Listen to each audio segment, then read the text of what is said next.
तो आज हम लोग बायोटेक्नोलॉजी की सेकंड क्लास ले रहे हैं और आज बायोटेक्नोलॉजी हमारा खत्म हो जाएगा। ठीक है। तो शुरू करते हैं। एग्जॉम्स तक हमने पढ़ लिया था, अब हम आगे पढ़ते हैं।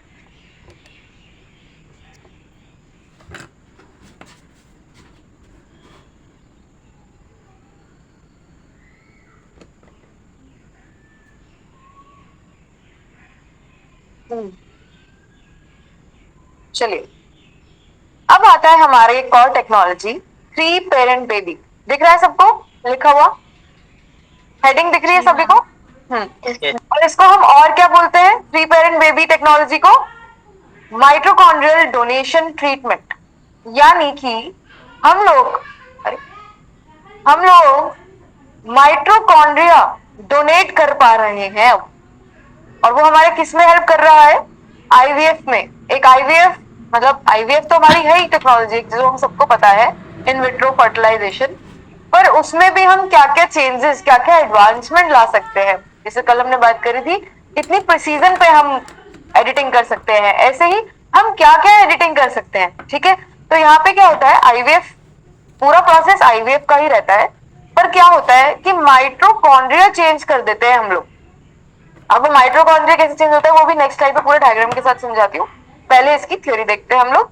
तो हमारे पास अगर हमें ये पता चल जाता है कि जो मदर का वूम्ब है, ठीक है, या फिर पेरेंट्स या मदर में से कोई से भी जो क्या कहेंगे, जो हमारा सॉरी जो हमारा माइटोकॉन्ड्रिया है, अगर वो डिसीज्ड है, ठीक है, तो हम उसको चेंज कर सकते हैं। और ये पहले भी हो सकता है आईवीएफ के और बाद में भी हो सकता है। ठीक है, ये पॉइंट बहुत इंपॉर्टेंट है। इस पे पीवाईक्यू देखा है मैंने अभी अभी। मैं आज पीवाईक्यूज देख रही थी थोड़े। एक तो मैंने वो देखा जो हमने पढ़ा था ना, प्लांट और सेल का डिफरेंस। तो मैंने जो कहा था वो एक्चुअली में पीवाईक्यू में था कि वो लोग स्टेटमेंट्स लिख देंगे और पूछेंगे कि बताओ ये जो मैंने डिफरेंस लिखा है इनमें से कौन से स्टेटमेंट 1 और 2 सही है या 1 और 3 सही है। तो उस पर क्वेश्चन था, और क्वेश्चन ये था कि प्लांट सेल की जो बाउंड्री है वो रिजिड होती है या एनिमल सेल की? बताओ, थोड़ा रिवीजन कर लेते हैं। चलो, क्योंकि उसमें सेल वॉल होता है। हाँ, और हमारे पास माइटोकॉन्ड्रिया, दोनों माइटोकॉन्ड्रिया प्लांट सेल में होता है, एनिमल सेल में नहीं होता। ये स्टेटमेंट क्या है? फॉल्स। ऐसे एक और दे रखी थी, मुझे याद नहीं आ रहा, वैक्यूऑल से रिलेटेड थी। ठीक है, तो हाँ, शिवम शुक्ला, आंसर मिल गया आपका। तो मैं ये कह रही हूँ कि ऐसे 3-4 स्टेटमेंट्स आपको दे देंगे और मतलब बल्कि उस चैप्टर में बस यही था। बहुत सारे क्वेश्चंस उन्होंने स्टेटमेंट बेसिस पे बना रखे थे। आज अगर टाइम रहेगा तो हम लोग कुछ क्वेश्चंस भी देखेंगे। ठीक है, तो mitochondrial replacement theory is also known as three parent baby process. ठीक है, क्योंकि इसमें तीन लोगों का इन्वॉल्वमेंट है, इसलिए इसको बोलते हैं थ्री पेरेंट बेबी। ठीक है, मैकेनिज्म क्या है? Embryo from biological parents is combined with mitochondria from the donors egg. ठीक है, अब देखते हैं आगे कि कैसे होता है।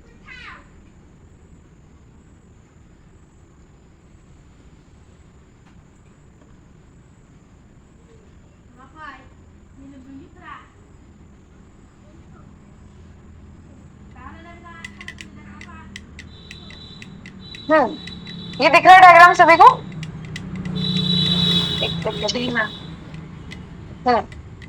यहाँ पे क्या हुआ, ये है मेरा मदर का फर्टिलाइज्ड एग। ठीक है, और यहाँ पे मेरा क्या है? Unhealthy mitochondria. ये वाला जो है ये मेरा अनहेल्दी माइटोकॉन्ड्रिया है, ये न्यूक्लियस में। ठीक, फिर ये डोनर का एग है और यहाँ पर क्या है? Healthy mitochondria. सबसे पहले क्या किया कि पेरेंट्स का जो न्यूक्लियस था उसमें उसको निकाल लिया, न्यूक्लियस को निकाल लिया। डोनर के न्यूक्लियस में से donor nuclear material removed and destroyed.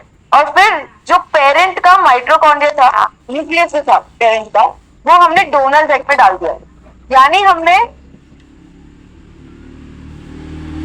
कि हमने दिख रहा है तुम लोगों को? स्क्रीन दिख रहा है ना? Yes sir. ठीक है ठीक है, हाँ लाइट चली गई थी एक्चुअली, तो मुझे लगा स्क्रीन भी बंद हो गई होगी। तो क्या हुआ, हमने यहाँ पे माइटोकॉन्ड्रिया नहीं निकाला है, डिसीज माइटोकॉन्ड्रिया नहीं निकाला है। हमने क्या किया, जो पूरा डीएनए था ना वहां से न्यूक्लियस निकाल लिया मदर वाले फर्टिलाइज्ड एग से, और डोनर का जो फर्टिलाइज एग था उसमें उस न्यूक्लियस को डाल दिया, ठीक है। और फिर इसको हमने फिर इसके बाद या इससे पहले आईवीएफ कर लिया होगा तो इसको कर देंगे। मतलब इसकी अभी जो मैं बात कर रही हूँ ना आपको बाद में समझ आएगी कि पहले और बाद में दोनों टाइम पे कैसे हो सकता है ये, ठीक है। या तो बॉडी में हम लोग आईवीएफ कर चुके हैं तब वो बॉडी में ही ये प्रोसेस हो, ठीक है, या फिर हम लोग लैब में, मतलब अगर आईवीएफ अभी तक नहीं हुआ है तो लैब में पहले ये वाला प्रोसेस कर ले और फिर आईवीएफ करें, ठीक है जी। ये था हमारा क्या, और इसमें भी क्वेश्चन देखा था मैंने कि क्या माइटोकॉन्ड्रियल डोनेशन ट्रीटमेंट को ही रीपेरेंट बेबी कहा जाता है, तो उसमें था। और फिर एक और चीज था कि क्या ये कैंसर ट्रीटमेंट के लिए यूज होता है या किस चीज के लिए यूज होता है, तो this is use for IVF, ठीक है। अनहेल्दी माइटोकॉन्ड्रिया के लिए यूज होता है और आईवीएफ टेक्नोलॉजी यूज होती है। और तीसरा स्टेटमेंट ये था कि क्या इसको पहले कर सकते हैं आईवीएफ के या बाद में कर सकते हैं, तो उसका आंसर था दोनों, दोनों केसेस में कर सकते हैं, ठीक है। क्लियर हो रहा है जो मैं क्वेश्चंस भी बताती जा रही हूँ साथ साथ, ठीक है। आगे बढ़ते हैं।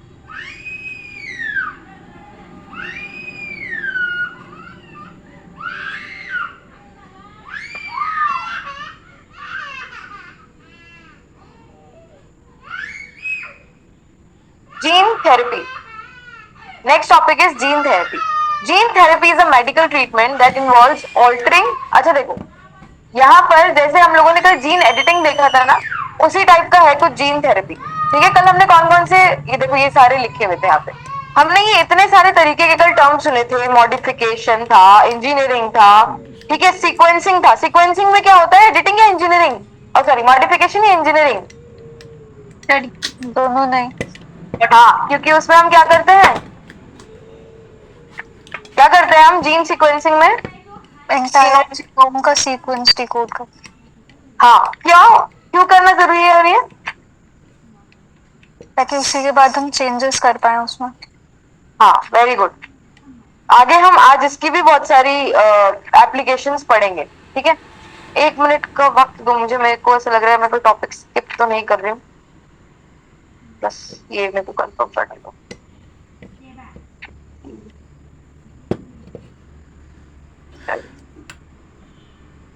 एक सेकंड, सॉरी बस एक मिनट चाहिए मुझे। I'm looking at all the topics which were covered yesterday.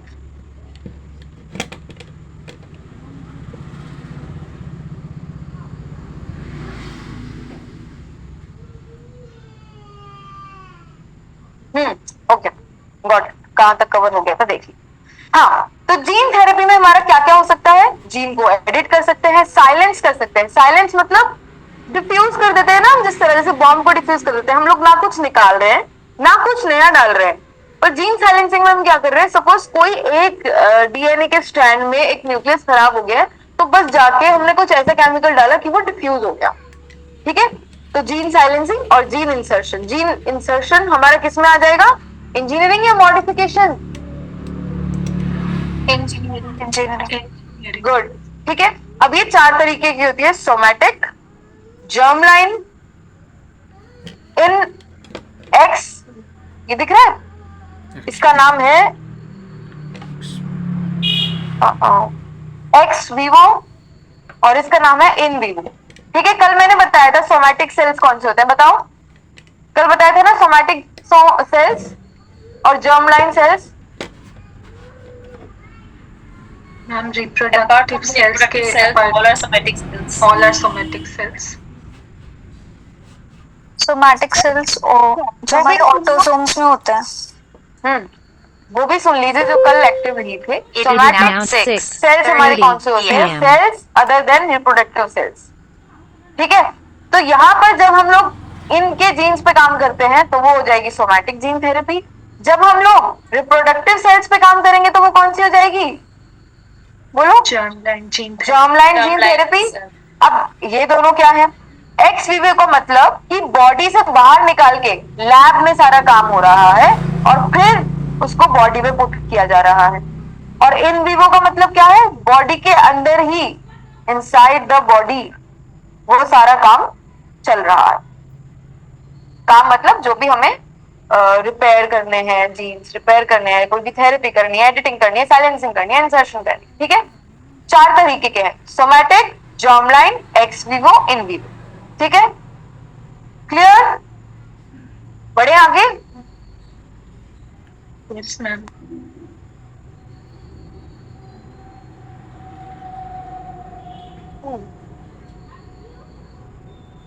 ठीक है, अब आता है हमारा, ये किस किसने सुना है कार टी सेल थेरेपी? कल मैंने बोला था कि इसके बारे में हम पढ़ेंगे, याद है किसी को? Yes, ma'am. Used in cancer treatment. Yes. तो ये हमारा कैंसर ट्रीटमेंट में हमारे टी सेल्स ही क्यों यूज होते हैं? टी सेल्स होते हैं हमारे पास और टी सेल्स होते हैं, ये दोनों ही तरह के व्हाइट ब्लड सेल्स होते हैं बॉडी में। ठीक है, पर टी सेल क्या करता है? ये क्या करता है, एक तरह का केमिकल प्रोड्यूस करता है जो फिर जाके हमारे इन्फेक्शन पे काम करता है। पर टी सेल क्या करता है, डायरेक्टली अटैक करता है, अटैक मोड पे रहता है। अगर कोई भी इन्फेक्शन आता है, कोई भी डिसीज आती है, तो T cell direct attack mode में रहता है, इसलिए हमने टी सेल्स को काम पे लिया। ठीक है, एक्टिव ज्यादा है टी सेल्स हमारे। आगे भी हमने एक और स्लाइड में भी ऐड करा है ये सब, जिसमें और क्लियरली दिख जाएगा। ठीक है, तो न्यूज में क्या आया था, a cancer patient has been treated with the help of indigenous जो हमारी कार टी सेल थेरेपी है, उसका नाम है नेक्स्ट कार 19। ठीक है, अब chimeric antigen receptor T cell therapy, clear है? ये थेरेपी है और ये हमारी इंडिजीनियस है। इंडिजीनियस पे बहुत जोर चल रहा है आजकल, तो जहां जहां भी तुम लोगों को कोई भी कॉन्सेप्ट पढ़ते थे इंडिया का, या तो ढूंढ ढूंढ के निकालो, होगा तो है ही। अब देखो, मैंने शायद कल भी बताया था, एमआरआई मशीन आई है इंडिजीनियस, कहां पर आई है मेरे को नहीं पता, बताओ हॉस्पिटल का नाम या रिसर्च सेंटर का नाम। दिल्ली में कहां पर? एम्स में, एम्स में ही आई है ना? हाँ। अच्छा, आज बताओ, आज अर्थक्वेक कहां पर आया? म्यांमार पे आया। कितने रिक्टर स्केल का? 7.4। और 2 आए हैं। 6.4। हाँ, वेरी गुड। कौन बोला ये? Varsha. Very good, very good. 2 बार आए हैं। वहां की सबसे ऊंची इमारत भी गिर चुकी है और उसके टर्मोइल जो है एनसीआर तक पहुंचे। हमारे आश्रम में भी कुछ लोगों ने फील किए।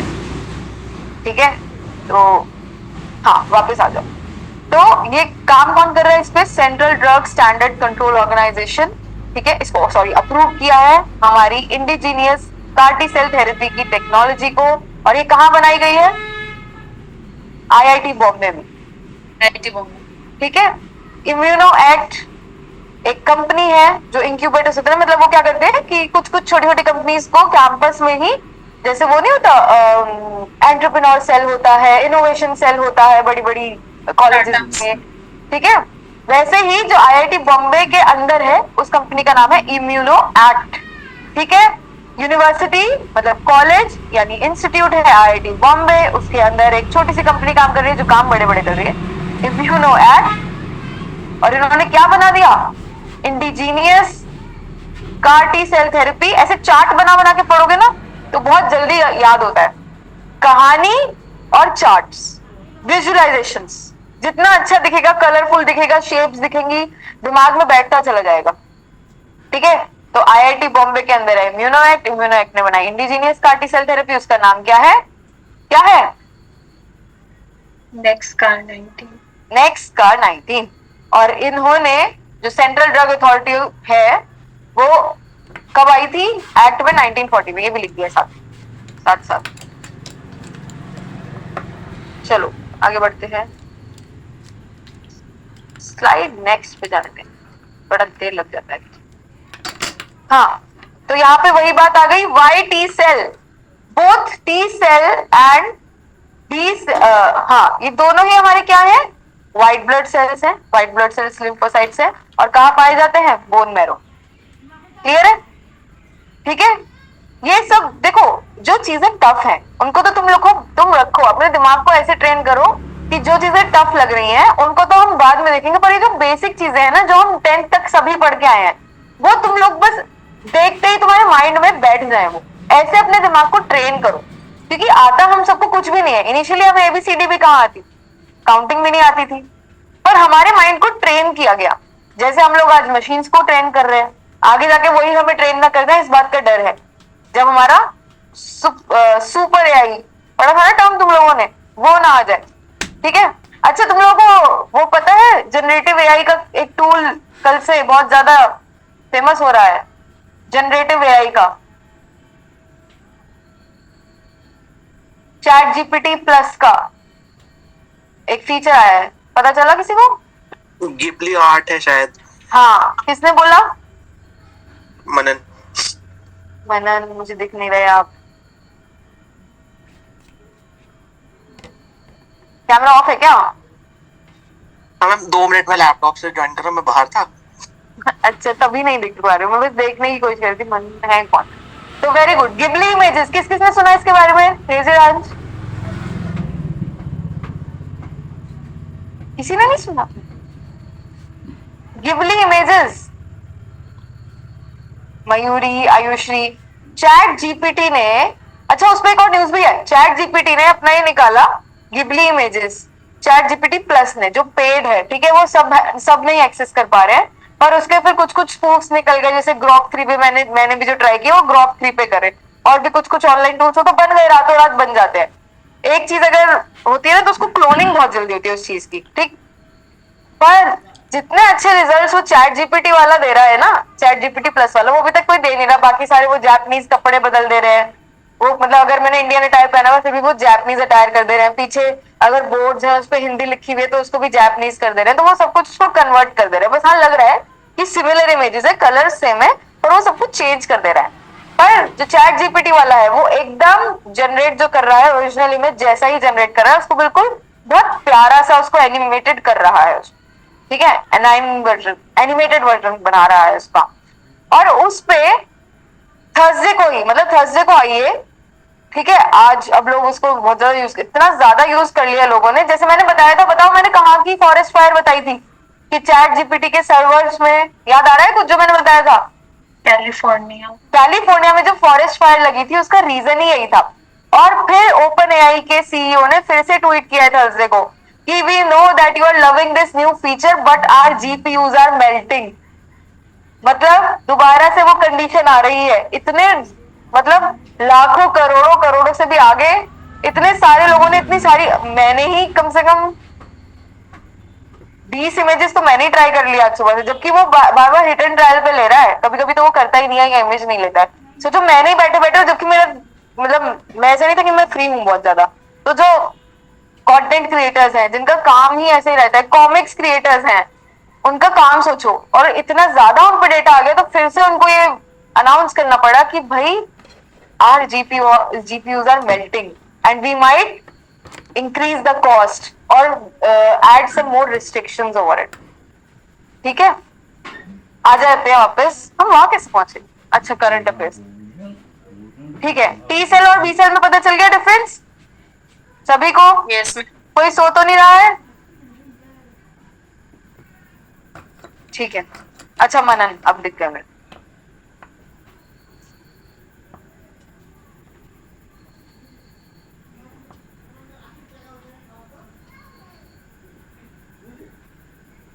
नेक्स्ट स्लाइड, काश मेरे बोलते ही नेक्स्ट स्लाइड कर देते। हाँ, कार्टी सेल थेरेपी को पूरा तरीके से समझाया है, होता कैसे है। स्टेप नंबर 1, सबसे पहले क्या लिया जाता है? ब्लड। ब्लड लिया हमने, ये रहा स्टेप नंबर 1, ब्लड लिया, वहां से व्हाइट ब्लड सेल निकाले, ठीक है, और टी सेल को वहां से टैप किया। फिर क्या किया? टी सेल को हमने इंजीनियर किया, जो भी हमें प्रोटीन्स डालने थे, केमिक एंटीजेंस रिसेप्टर्स, इनको टैप किया, इंजीनियर किया, लैब में हो रहा है ये सब। और फिर अच्छा बताओ, लैब में हो रहा है तो ये कौन सा हो गया? X Vivo, Ex vivo. Clear. और फिर यहाँ पर अब जैसे ही इन्फ्यूज किए गए बॉडी में तो वो मल्टीप्लाई होते गए, वो सेल्स जो रिपेयर कर रहे हैं अब मिलके, कार टी सेल। ओके चलो,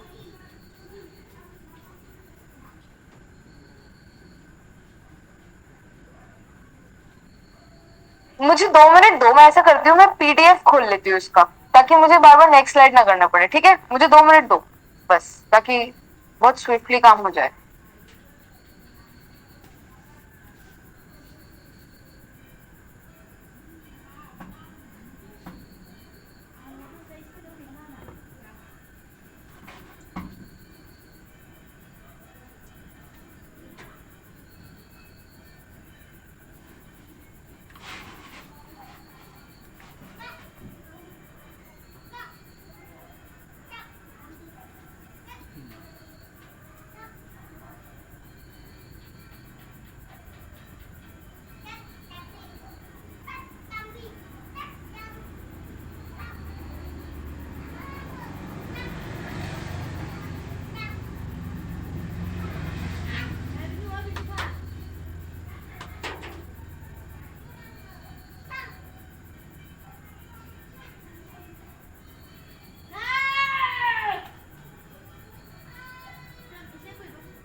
It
is now 6:45 p.m.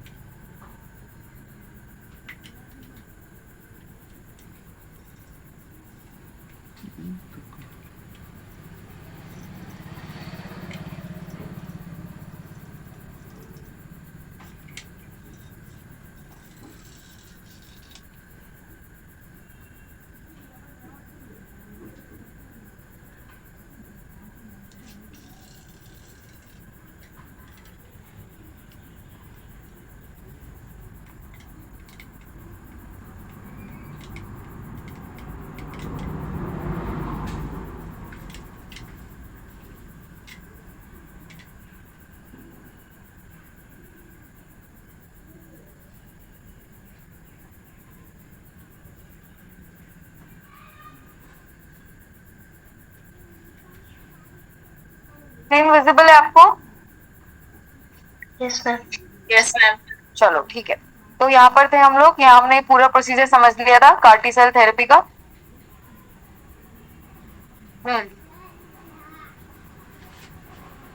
चलो अब नेक्स्ट स्लाइड पे बढ़ते हैं। कार्टी सेल थेरेपी अभी आगे बता रहे हैं कि क्या करता है। ये वाला हो गया। अच्छा नहीं, देखो यहाँ पर CD19 करके जो है ये हमारा एज बायोमार्कर यूज होता है। ठीक है, बायोमार्कर्स क्या होते हैं?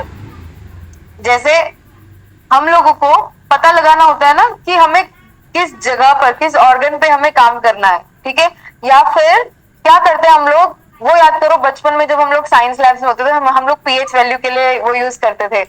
कौन से पेपर्स यूज करते थे हम लोग? Paper. लिटमस पेपर्स, ठीक है, क्या करने के लिए? पीएच वैल्यू टेस्ट, ठीक है। वैसे ही कुछ उनको भी बायोमार्कर्स ही कहेंगे। यहाँ पर हम लोग क्या करते हैं, हम लोग इनसाइड द बॉडी कुछ सेल्स को यूज करते हैं ताकि वो हमारी हेल्प करे।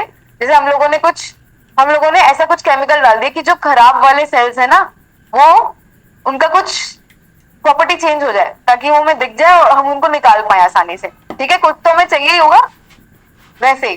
तो ये हमारे CD19 हमारा एज अ बायोमार्कर यूज होता है और हमारे यहाँ पर वही सब बातें लिखी है जो हम डिस्कस कर चुके हैं। आगे बढ़ते हैं। एडवांटेजेस क्या है नेक्स्ट कार 19 के, ठीक है।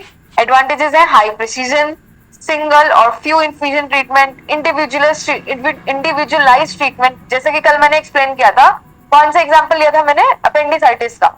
किसी किसी की बॉडी वो इतनी सिंपल सी सर्जरी को सिंपल सर्जरी लेती है, 5-6 दिन में वो व्यक्ति ठीक हो जाता है, अपने काम पे लग जाता है, डिस्चार्ज हो जाता है, सब हो जाता है, बस थोड़ी थोड़ी रिकवरी रह जाती है। और कुछ लोग 3-4 हफ्ते एडमिट ही रहते हैं, उनकी बॉडी रिकवर ही नहीं कर पाती है, वो हल्की सी मतलब बहुत बेसिक सर्जरी से भी, ठीक है। तो इंडिविजुअलाइज ट्रीटमेंट हम लोग कर सके, ये बहुत बड़ा रिसर्च टॉपिक है कि कैसे हम लोग, अब जैसे मार्केट में डायबिटीज है, एक ही टाइप की दवाई है उसकी, पर हर किसी का बॉडी टाइप कितना डिफरेंट है, हर किसी को एलर्जीज है कितनी तरह की, उनके साथ भी उसको कोई और बीमारी हो सकती है। उसके मतलब ऐसा हो सकता है कि बीमारी ए और बीमारी बी, तो बीमारी ए के लिए जो दवाई ले रहे हैं वो बीमारी बी को एनहांस कर दे रही है, ऐसा भी हो सकता है। तो हमें जो ट्रीटमेंट्स बनाने हैं वो कस्टमाइज बनाने हैं, पर्सनलाइज्ड, कस्टमाइज्ड, इंडिविजुअलाइज्ड, सारी एक ही टर्म्स हैं, ठीक है। फिर चैलेंजेस क्या क्या है वो देख लीजिएगा आप एक बार, ठीक है। एक ये साइटोकाइंस क्रिएट कर देता है बॉडी में बहुत ज्यादा, जो हमारे लंग्स को और किडनीज को स्पेशली फेल करने में मतलब डैमेज कर देता है ये, ठीक है। इसको हम बोलते हैं साइटोकाइन स्टॉर्म। ये किसके साइड इफेक्ट्स हैं? CAR-T सेल थेरेपी के, ठीक है। क्या बना देता है? साइटोकाइंस बहुत ज्यादा बना देता है, बहुत ज्यादा जनरेट कर देता है, और जिससे खतरा रहता है कि हमारी लंग्स और किडनीज डैमेज हो सकते हैं। और इसको हम एक और चीज भी बोलते हैं, साइटोकाइन स्टॉर्म, ठीक है। इन्फेक्शन अगर हो जाता है किसी को CAR-T सेल थेरेपी के दौरान या उसके बाद, तब ये हो जाता है। क्लियर है? सब चल रहा है ना ठीक ठीक? साथ में हो ना तुम सब? कहीं कोई Yes, ma'am. दूसरे सब्जेक्ट में तो नहीं है? साइंस Yes, पढ़ते ma'am. हुए इकोनॉमिक्स के बारे में सोच रहे हो या एथिक्स के बारे में सोच रहे हो? कोई ऐसा तो नहीं है? तब साइंस का ही सोच लो। वैसे तुम लोग बहुत कम सोचते हो इसके बारे में, अभी सोच लो, पर क्लास चलते वक्त इसी के बारे में सोचो, ठीक है। इससे रिलेटेड 2 टेक्नोलॉजीज जिस पे काम चल रहा है is tissue engineering and kill switch for cancer cells. बस इनके नाम जानने इंपॉर्टेंट है तुम लोगों के। फिर स्टेम सेल्स, ये तो सबने सुना होगा, सबने सुना है स्टेम सेल्स। बीच में जब Yes, हम लोग स्कूल में थे 9th या 10th में, मतलब मैं बता रही हूँ 2008-9 की बात, तब ये इतनी ज्यादा फैल गई थी बात कि भाई स्टेम सेल जैसा कुछ आ गया है। अब जैसे अगर कोई हमारा ऑर्गन कट गया, मतलब र्यूमर्स जैसे फैलते हैं ना टेक्नोलॉजी के बारे में, अगर हमारा एक हाथ कट गया तो वो हाथ हमारा दोबारा आ सकता है, जब पता नहीं था एक्चुअली वर्क कैसे करेगी, तो हमारे रीजनरेट हो सकते हैं ऑर्गन्स, और जैसे मूवीज में दिखाते हैं, साई-फाई मूवीज में वो पॉसिबल है। तो उसके लिए कौन सा ऑर्गन प्रिजर्व करना पड़ रहा था? क्या? हाँ, सबसे ज्यादा वो नहीं, वो जो कॉर्ड होती है ना, कौन सी कॉर्ड होती है वो? umbilical cord. हाँ, उसमें वो सेल्स होते हैं हमारे जो रीजनरेटिव सेल्स होते हैं, ठीक है। और ऐसे ही रीजनरेटिव मेडिसिन पे, अब देखो इनके बारे में पहले बात करते हैं और फिर इस पे क्या क्या काम चल रहा है। देखो, a cell with unique ability to develop, sorry मैं दोबारा से उसी पे लिख दिया, a cell with the unique ability to develop into specialised cell types in the body. ये क्या करता है? एक तो ये डिवाइड हो सकता है, अपने आप को डिवाइड कर सकता है और रेप्लिकेट कर सकता है, और रेप्लिकेट होने के बाद भी उसको पता चल जाता है कि मुझे किस टाइप का ऑर्गन बनना है, ठीक है। अब ऐसा नहीं हो सकता कि मेरा हाथ कटा तो यहाँ पे एक पैर जैसा स्ट्रक्चर आ गया, ठीक है। तो वो इसकी स्पेशलिटी है स्टेम सेल की, ठीक है। और इस पे काम कैसे चला? रीजनरेटिव मेडिसिन, ठीक है, RM research revolves around the use of stem cells like embryonic, adult and induced. ये सारे तरह के ये एग्जांपल्स हैं बच्चों हमारे स्टेम सेल्स के, ठीक है। और ये क्या करता है? RM is the process of replacing or regenerating human cells, tissues or organs to restore or establish normal function. ठीक है, स्टेम सेल्स में जो टेक्निक यूज होती है उसको हम बोलते हैं रीजेनरेटिव मेडिसिन. क्लियर है? ये क्लियर है? जयश्री, आपको समझ आ रही है चीजें? Yes, मैम आ रही है. ओके. और ये ND107 कौन है? आज बच्चे कुछ कम जुड़े हैं, ऐसा क्यों? Only 34 students. वाई? नहीं 34 नहीं, 33. 3 डिवाइसेस तो हमारी ही. चलो, और ये सारी एप्लीकेशंस आप लोग देख लेना एक बार. ठीक है, यहाँ पर इंडिया में जिसका काम चल रहा है, जो सारी गाइडलाइंस वगैरह बना रहे हैं स्टेम सेल्स के लिए, वो है ICMR. ICMR की फुल फॉर्म?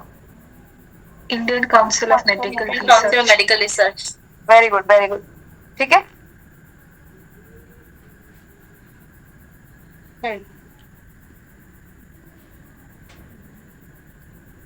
वापस से नेक्स्ट स्लाइड. अब ये देखो हमारे कितने टाइप के स्टेम सेल्स होते हैं. ठीक है, तो ये 4 टाइप हैं हमारे स्टेम सेल्स के. Totipotent, pluripotent, multipotent. अब देखो यहाँ पर इसका मतलब समझो, ये 4 तरीके के हमारे सेल्स हैं. 1 2 3 4. अब ये इनको डिवाइड कैसे किया गया है? इनके स्ट्रक्चर के बेसिस पे. ठीक है, कि कैसे कैसे जनरेट हो रहे हैं. ठीक है, कभी क्या हो रहा है कि एक लेयर है तो उसके ऊपर एक ही लेयर बन पा रही है, वो ऐसे ही मतलब लेयर बाय लेयर हो रहा है. ठीक है, जो ये लास्ट वाला है, ये एक सेल बन रहा है, फिर उसके ऊपर दूसरा सेल बन रहा है, फिर तीसरा, ये एक एक करके बन रहा है. मल्टीपल बन रहे हैं यहाँ पर, मल्टीपल लेयर्स में बन रहे हैं. ठीक है, और यहाँ पर मल्टीपल लीनेजेस, मतलब 3 एम्ब्रियोनिक जर्म लेयर्स में बन रहा है. ये 3 लेयर्स एक संग बन रहा है. ठीक है, तो इसको बस, ये ज्यादा इंपॉर्टेंट नहीं है, मुझे ऐसा लगता है कि बस नाम याद रखने जरूरी है. ठीक है, कि ऐसे टाइप के हमारे, क्योंकि इनको स्ट्रक्चर के बेसिस पे डिवाइड किया गया है कि हमारे स्टेम सेल्स कैसे स्ट्रक्चर किए, जनरेट कैसे हो रहे हैं. हमने पढ़ा ना अभी कि ये मल्टीपल होते हैं, मल्टीप्लाई कर सकते हैं, अपने आप को डिवाइड कर सकते हैं, और फिर उस पर्टिकुलर, उस डिजायरेबल लोकेशन पे जाके वो जनरेट उस शेप में हो सकते हैं. ठीक है जी, चलो.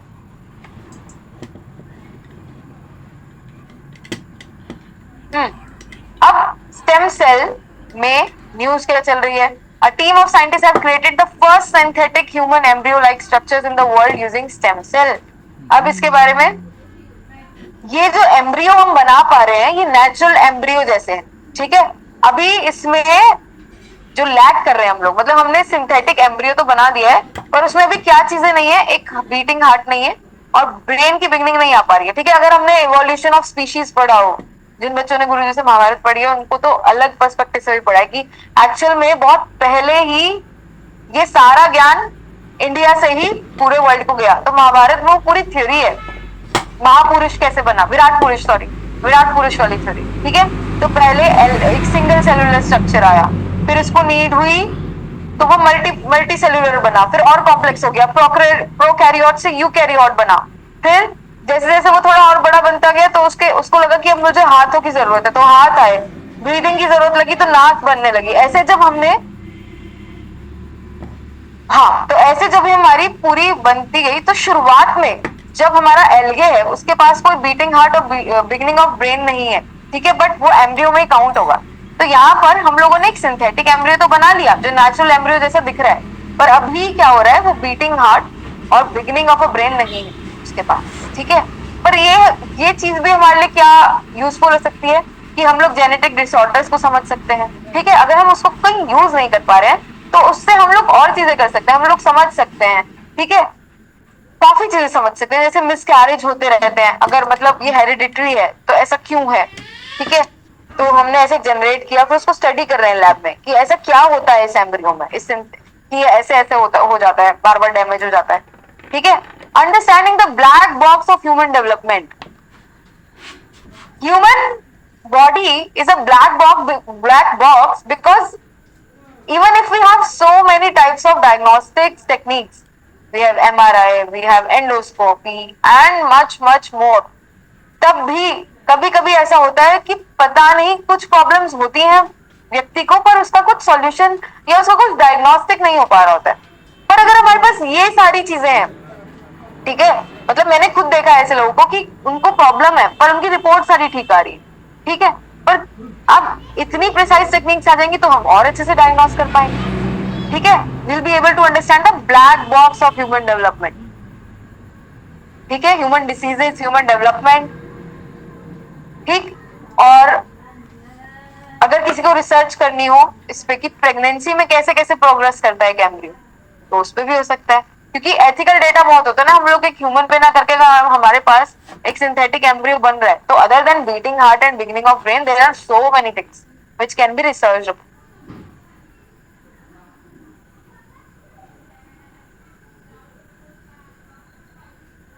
अब एक latest news, world's first live birth of chimeric monkey, कहां पे आया ये? चाइना में।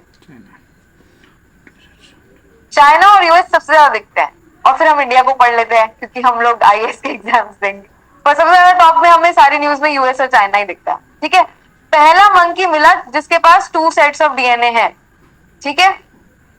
अच्छा ये क्या होता है? ये टर्म देख लो, camera is a single organism composed of cells of more than one distinct genotype, ठीक है। तो एक से ज्यादा जब डिस्टिंक्ट जीनोटाइप हो जाते हैं तब हम इस सेल को बोलते हैं कैमरा, और कैमरिक मंकी मिला है हमको चाइना में, ठीक है।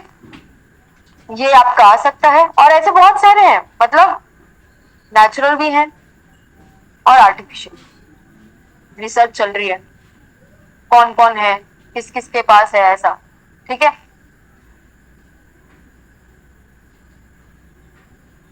आगे ना इससे मिलती जुलती एक और टर्म आएगी, ठीक है, ये ध्यान रखना, और वो दूसरी टेक्नोलॉजी का लेटेस्ट न्यूज है। और एक और लेटेस्ट न्यूज स्टेम सेल से related, for the first time type 1 diabetic women was treated by using cells derived from her own body, ठीक है, आफ्टर रीप्रोग्राम सेल ट्रांसप्लांट, और ये भी कहाँ हुआ? चाइना में, ठीक है। मैंने अगर किसी को मन करे ना तो मैंने ये लिंक डाल दिया है आर्टिकल का, बहुत इंटरेस्टिंग है, ठीक है। और इसके थ्रू हम क्या कर सकते हैं, अगर ऐसी हमारी टेक्नोलॉजीज आ जाती है, ठीक है, और इसको समाज में आने के लिए और फिर थोड़ा सस्ता होने के लिए, मतलब अभी समझ रहे हो आप, इनकी वैल्यू होगी कम, मतलब लाखों में होगी अभी छोटी सी चीज के लिए भी, तो इसको समाज में आने के लिए फिर जन जन तक पहुंचने में बहुत टाइम लग जाएगा, पर तब जाके हम लोग बॉडी टाइप के हिसाब से डायबिटीज को ट्रीट कर पाएंगे, ठीक है। ये नहीं कि भाई मार्केट में यही कुछ मेन दवाइयां हैं डायबिटीज के लिए, यही अच्छी है, ठीक है। और इसमें कौन सा सेल ट्रांसप्लांट परफॉर्म हुआ था? Allogenic stem cell, allogenic stem cell transplantation was performed when type 1 diabetic women was treated using stem cell called allogenic stem cell, and where? Tianjin, China. जिसको रुचि हो वो पूरा आर्टिकल पढ़ लें, पढ़ना कोई बात, इतने से काम चल जाएगी। डीप, ये क्या है पहले इसको यहाँ देखते हैं, डाइवर्स एपिजेनेटिक एपिडोमोलॉजी पार्टनरशिप, ठीक है, फुल फॉर्म लिख लो पहले, फिर हम प्रीवियस स्लाइड पे जा रहे हैं। इसमें डाइवर्स एपिजेनेटिक एपिडोमोलॉजी पार्टनरशिप क्या हो रहा है इधर? ये एक 5 साल का प्रोजेक्ट है, ठीक है, और इसको लीड कौन कर रहा है? यूनिवर्सिटी ऑफ ब्रिस्टल लंदन में, ठीक है, एंड CSIR CCMB इंडिया में। अभी CSIR और CCM हम लोग एंड में देखेंगे सब कुछ, ठीक है। अच्छा लिखा हुआ है यहाँ पे, CSIR is national R&D centre to promote scientific and industrial economic growth with its president as, कौन है इसके प्रेसिडेंट? PM of India. यहाँ पे क्या होता है, वही बात कि जो यूरोपियन ऑरिजिन्स है ना, उनका ज्यादा हेल्थ डेटा बहुत ज्यादा है हमारे पास, और ये जो थोड़ी साउथ एशियन कंट्रीज है, अफ्रीका है, एशिया है, नॉर्थ एंड साउथ, तो यहाँ की जो पॉपुलेशन है इसका डेटा हमारे पास नहीं है। अब ऑब्वियसली हम लोग ये समझते हैं, आई होप ये बात आप लोग समझते हो कि ज्योग्राफी के हिसाब से भी बॉडी टाइप पे बहुत असर पड़ता है ना। वहां मतलब ये आपने देखा होगा, कुछ एरिया, कुछ रीजन ऐसे होते हैं जहाँ के लोगों का एक्सेंट तो छोड़ दो, एक्सेंट का भी एक साइंटिफिक वो है, एक्सेंट चेंज होने का, डायलेक्ट चेंज होने का भी एक साइंटिफिक वो है, क्योंकि उनकी टंग पतली या मोटी होती है, ठीक है। और जैसे गर्मी, टेम्परेचर तो है ही सबसे बड़ा एक रीजन, पर वहां का पानी कैसा है, वहां के एयर में कितने कितने जो मिनरल्स हैं वो वहां की एयर में कितने हैं, यहाँ की एयर में कितने हैं, वो बहुत ज्यादा डिफर करता है। ठीक है, इसलिए भी कहते हैं चाहे किसी की कितनी सहन शक्ति हो किसी फॉरेनर की, पर कुछ कुछ की इंडिया आते ही इतनी तबीयत खराब हो जाती है क्योंकि पानी डिफरेंट है, पूरा का पूरा एक पूरा कॉम्पोजिशन ही बदल जाता है। यहाँ पर डस्ट पार्टिकल्स बहुत है हवा में, जो हवा चलती है उसमें डस्ट पार्टिकल्स बहुत है, और बहुत ज्यादा वायरस भी है। ठीक है, और ये सिर्फ इंडिया में नहीं है, काफी सारी कंट्रीज में।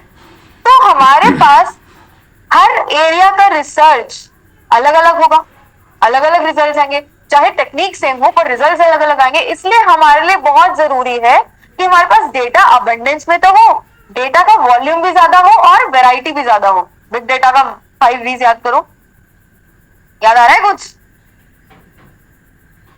ठीक है, कुछ लोगों के नॉट दिख गए। तो 5 मतलब मेरा डेटा ज्यादा तो होना ही चाहिए, बिकॉज जितना ज्यादा डेटा होगा, जितना सैंपल साइज होगा, उतना ज्यादा पैटर्न्स में निकाल पाऊंगी। पर वो वैरायटी का भी होना चाहिए। ऐसा नहीं है कि मैंने cancer cell therapy, CAR T cell therapy निकाल दी इंडिया के लिए, मैंने ये बोल दिया ये है बेस्ट, सील लगा दी बेस्ट, यही है सबसे बेस्ट, पर वो काम नहीं करी अमेरिका के लोगों पे, क्योंकि उनके जेनेटिक जो स्ट्रक्चर है वो बिल्कुल अलग है, बॉडी टाइप अलग है, उनका रहने का रहन सहन अलग है, खाना अलग है, सब कुछ तो अलग है। तो मैं ये कैसे बता सकती हूँ? समझ रहे हो?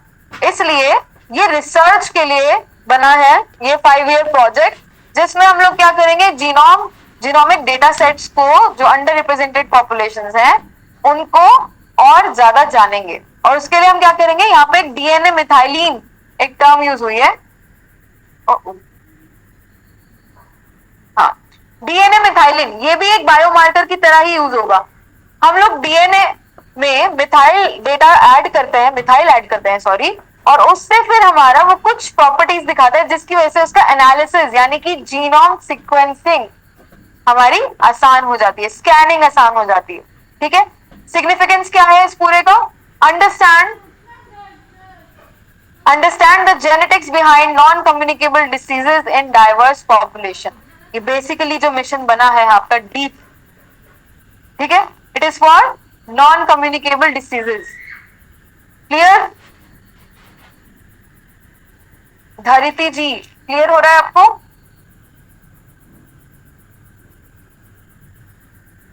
मैंने नाम सही बोला?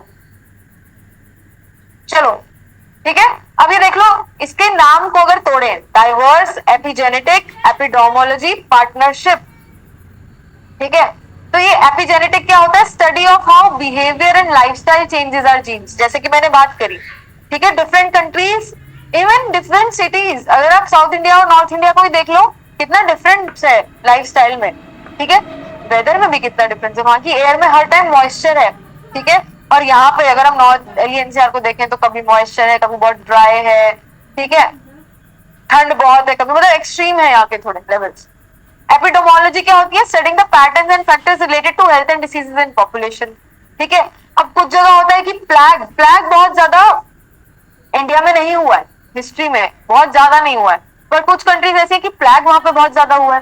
कुछ कंट्रीज ऐसी है कि जहां पर वाटर रिलेटेड डिसीजेस बहुत हुई हैं। यहाँ पर क्या होता है, तुम लोग हमेशा सुनते हो कि जैसे ही बारिश का मौसम आता है तो फिर वो पूरा मलेरिया, डेंगू ये सब शुरू हो जाता है। ठीक है, तो वेदर जैसे जैसे चेंज होता है, अब सोचो कोई ऐसा एरिया है जहाँ पे बारिश ही 1 महीना होती है पूरे साल में, मतलब कुछ ही दिन होती है, वेरी लेस रेनफॉल, तो वहां पे क्या ऐसी प्रॉब्लम्स देखी जाएंगी? बोलो।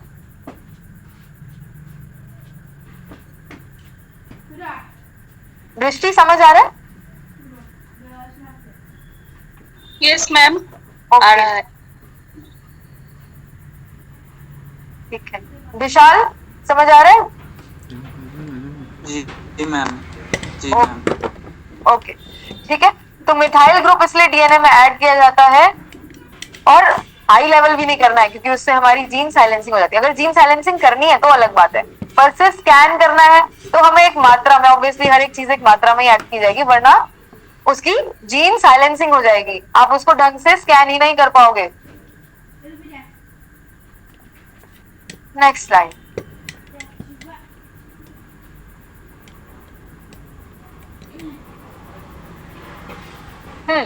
अब इसमें ये जेनेटिक मार्कर्स की जो बात हो रही थी, जो मैंने बायोमार्कर्स की बात करी थी उसके बारे में आप थोड़ा सा पढ़ लीजिएगा, किस किस तरह के होते हैं, किस इनिशिएटिव में यूज हो रहे हैं, ज्यादा नहीं, ठीक है।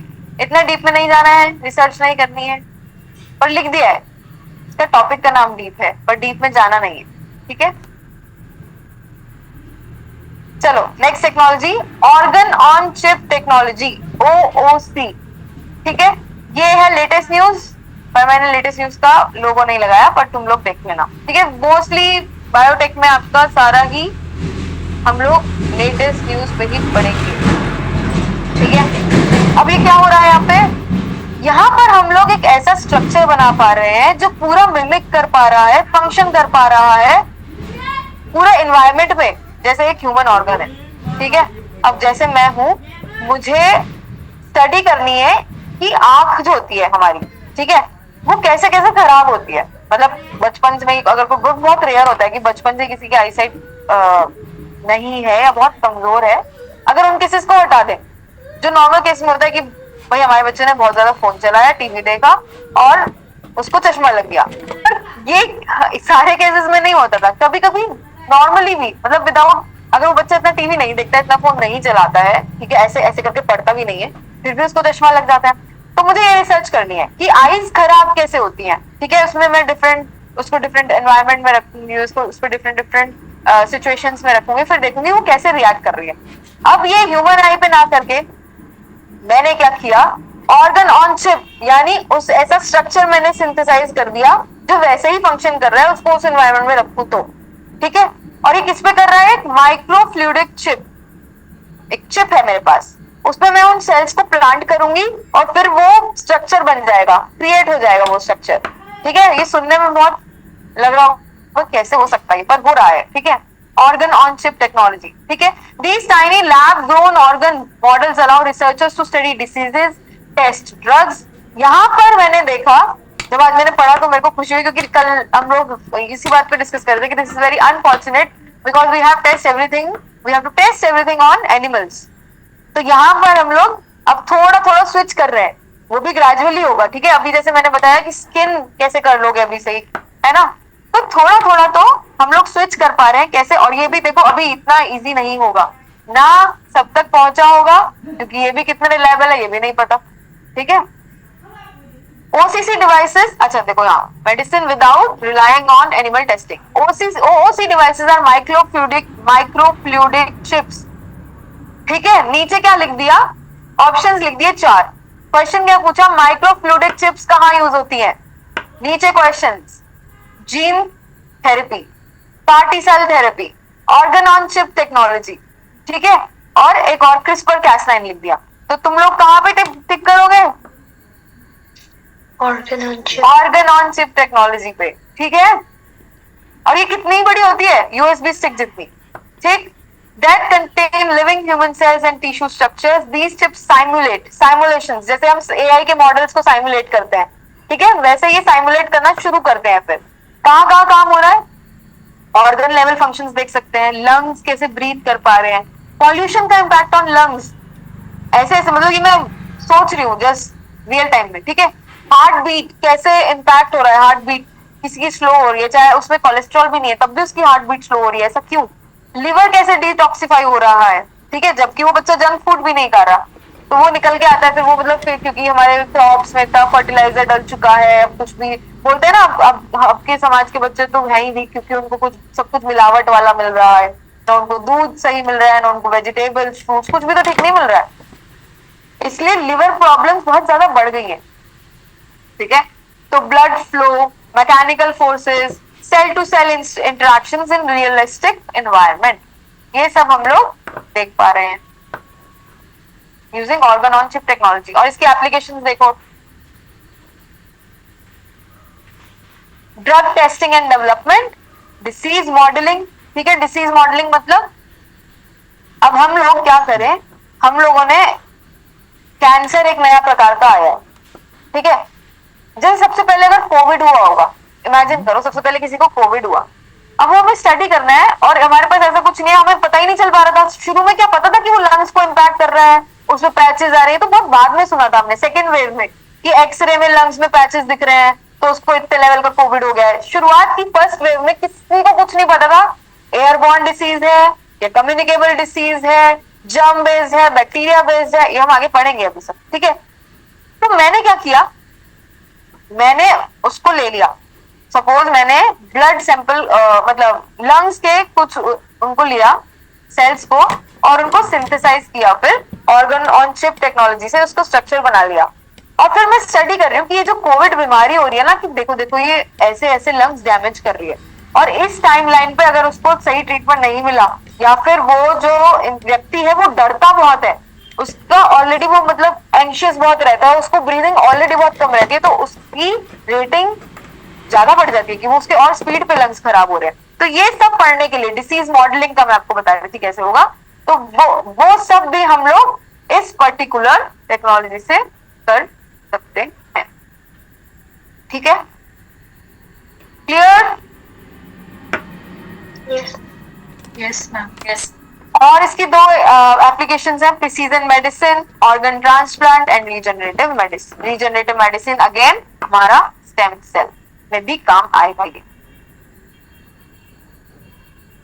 ऑर्गन्स ऑन चिप के एग्जांपल्स, लंग्स ऑन चिप, ठीक है, मतलब लंग्स ऑन चिप का मतलब एक जो चिप है हमारी बहुत छोटी चिप, उस पे लंग्स की हम लोग देख रहे हैं, ठीक है, उसमें मिमिक कर रहे हैं कि ब्रीदिंग मोशंस कैसे हो रहे हैं, जो गैसेस एक्सचेंज हो रही हैं CO2 O2 वो कैसे एक्सचेंज हो रही हैं।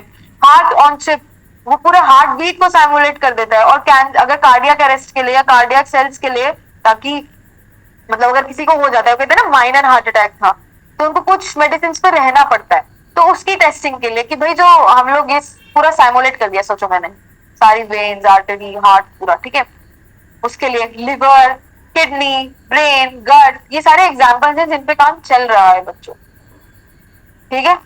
अब कोई तुम्हें एग्जाम्पल में स्टमक ऑन चिप लिख के दे दे तो उस पर टिक मत करना, अभी इन्हीं पे काम चल रहा है, ठीक है, या हो सकता है चल रहा हो या पेपर आने तक चलने लग जाए, कुछ पता नहीं साइंस। अच्छा, ये अगर जनरेटिव एआई का लेटेस्ट टूल आ गया इमेज बेस्ड स्पेशली, तो गिबली पे टिक करा होगा ना सब, जो आज मैंने पूछा था सबने सुन ली थी वो बात, Ghibli images, Ghibli style images. Yes, ma'am. चलो अब इंडिया में क्या क्या चल रहा है ऑर्गन चिप टेक्नोलॉजी पे, ये सब देख लेते हैं, कहाँ कहाँ काम चल रहा है बच्चों, बताओ। पहला नाम क्या है? IISc बैंगलोर। क्या चल रहा है? Developing microfluidic devices that mimic human liver and lung, aiming to create accurate models for drug testing and disease study, ठीक है। बहुत यंग लोगों में लिवर ट्रांसप्लांट करना पड़ जा रहा है। मेरे खुद का एक फ्रेंड था, मतलब कुछ उसकी बैड हैबिट्स नहीं थी कभी भी, वाज अ प्लेयर, मतलब म्यूचुअल फ्रेंड्स, मतलब मुझे पता चला था उसके बारे में, तो It is now 7, मतलब कभी उसको कोई 15 डिसीज नहीं रही, PM. कभी हेरिडिटरी भी किसी को लिवर से इतना बड़ा नहीं हुआ, और उसका in the age of 23 liver transplant करना पड़ा, ठीक है। Indian Institute of Technology Bombay में क्या क्या काम चल रहा है ये देख लो। ऑर्गन ऑन चिप में काम हो रहा है, department of biosciences and bioengineering काम कर रहा है to simulate human blood brain barrier, ठीक है, ब्लड क्लॉटिंग वगैरह जो डिसीज होती है ना, ब्रेन हैमरेज, वो सब। और national centre for biological sciences में क्या चल रहा है, जो कि बैंगलोर में है, वहां पर हार्ट ऑन चिप पे काम चल रहा है, कार्डियक डिसीजेस पे काम चल रहा है, ठीक है। मैच द फॉलोइंग आ सकता है यहाँ पे, ऐसे अगर क्वेश्चन आ गया। IISc बैंगलोर किस किस पे काम कर रहा है? लंग पे काम कर रहा है। IIT Bombay human blood brain पे, और NCBS काम कर रहा है हार्ट ऑन चिप।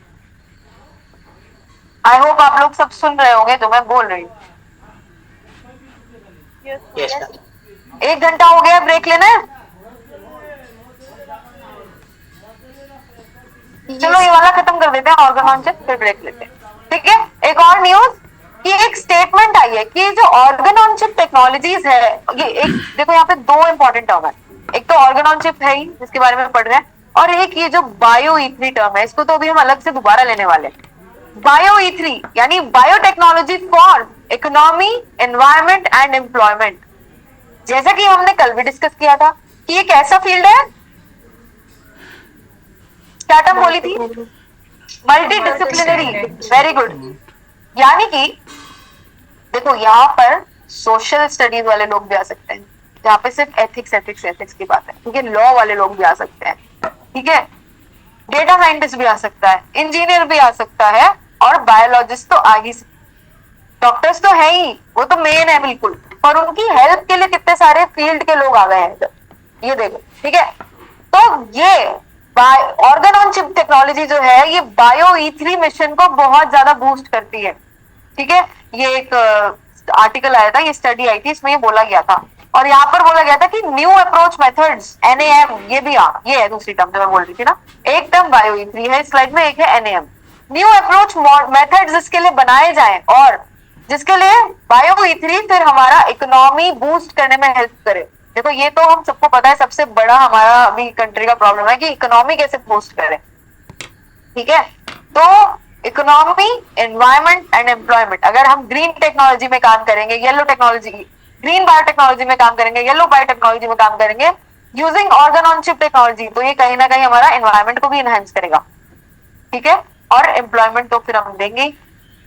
अगर सब कुछ, ये जो एक हम लोग मिथ बोलते हैं ना कि अब AI हो गया, इतनी जॉब जा रही है, इतनी जॉब जा रही है, इतनी जॉब जा रही है, अगर इस पर पढ़े एक्चुअली, तो कायदे में हम लोगों को जॉब्स नहीं जा रही है, जॉब इसलिए जा रही है क्योंकि अभी हमारे पास वो स्किल नहीं है, ठीक है। जैसे आज मैंने गिबली इमेजेस डालने का ट्राई किया, मेरे को ये पता है मेरे पास चैट GPT प्लस नहीं है जो कि पेड वर्जन है, तो मैंने सारे वो टूल्स देखे क्योंकि मेरी वो इंटरेस्ट की चीज थी, इमेजेस के संग खेलना, ठीक है। तो मैंने वो टूल्स निकाले, फिर कुछ टूल्स फेल हुए, कुछ किसने अच्छा दिया, किसी ने 5-6 बार इनपुट देने पे अच्छा आउटपुट दिया। तो हमें अपने आप को अपस्किल करना है चीजों के लिए। अगर आप पढ़ोगे इकोनॉमिक सर्वे 2023 या 24, उसमें ये बात कही है कि इकोनॉमी को बूस्ट करने के लिए जो मिथ है कि AI सारी जॉब्स लेके जा रहा है, वो पूरी तरह ठीक नहीं है। वो मैनुअल में तो कहीं कहीं कर ही रहा है, पर अब जो ह्यूमन इंटेलिजेंस है वो तो उसके पास नहीं है। अभी परसों भी कौन है वो माइक्रोसॉफ्ट के CEO, नाम भूला, बोलो, माइक्रोसॉफ्ट के CEO, सब मेरी तरह बैठे हैं। Bill Gates. हाँ, बिल गेट्स ने बोला कि ये 3 जॉब्स नहीं ले सकता AI आप, उसमें ये था कोडर भी था एक जॉब, ठीक है भाई। कोड आपने ले लिया, अगर मैं कुछ डेवलप कर रही हूँ ऐप वगैरह, वो आपने AI से ले लिया या कुछ भी ले लिया, पर उसको यूज कैसे करना है, क्रिएटिविटी भी। अब जैसे मैंने कल आपको दिखाया था, मैंने एक डायग्राम लिया चैट GPT से, जो मैं स्लाइड्स बना रही थी ना, तो फटाफट मैंने सोचा कि मैं कहाँ इसको ड्रॉ करूंगी और वो ड्रॉ होगा तो ज्यादा अच्छे से समझ आएगा, तो मैंने चैट GPT पे इनपुट दे दिया, उसने स्पेलिंग्स कितनी मिस्टेक कर रखी। तो अभी चाहे थोड़ा आगे भी जाके हम लोग पूरी की पूरी तरह नहीं रिलाई कर सकते हैं, तो हम लोगों को अपने आप को अपस्किल करने की जरूरत है। तो यहाँ पर भी न्यू अप्रोच मेथड्स को लाने की जरूरत है, जिससे हमारी बायो E3 टेक्नोलॉजी, ये जो बायो E3 मिशन है, ये सपोर्ट हो, ये जो मिशन है ये सपोर्ट हो और हमारी इकोनॉमी, एनवायरमेंट और एम्प्लॉयमेंट तीनों ही बूस्ट करे, ठीक है। This is very very important.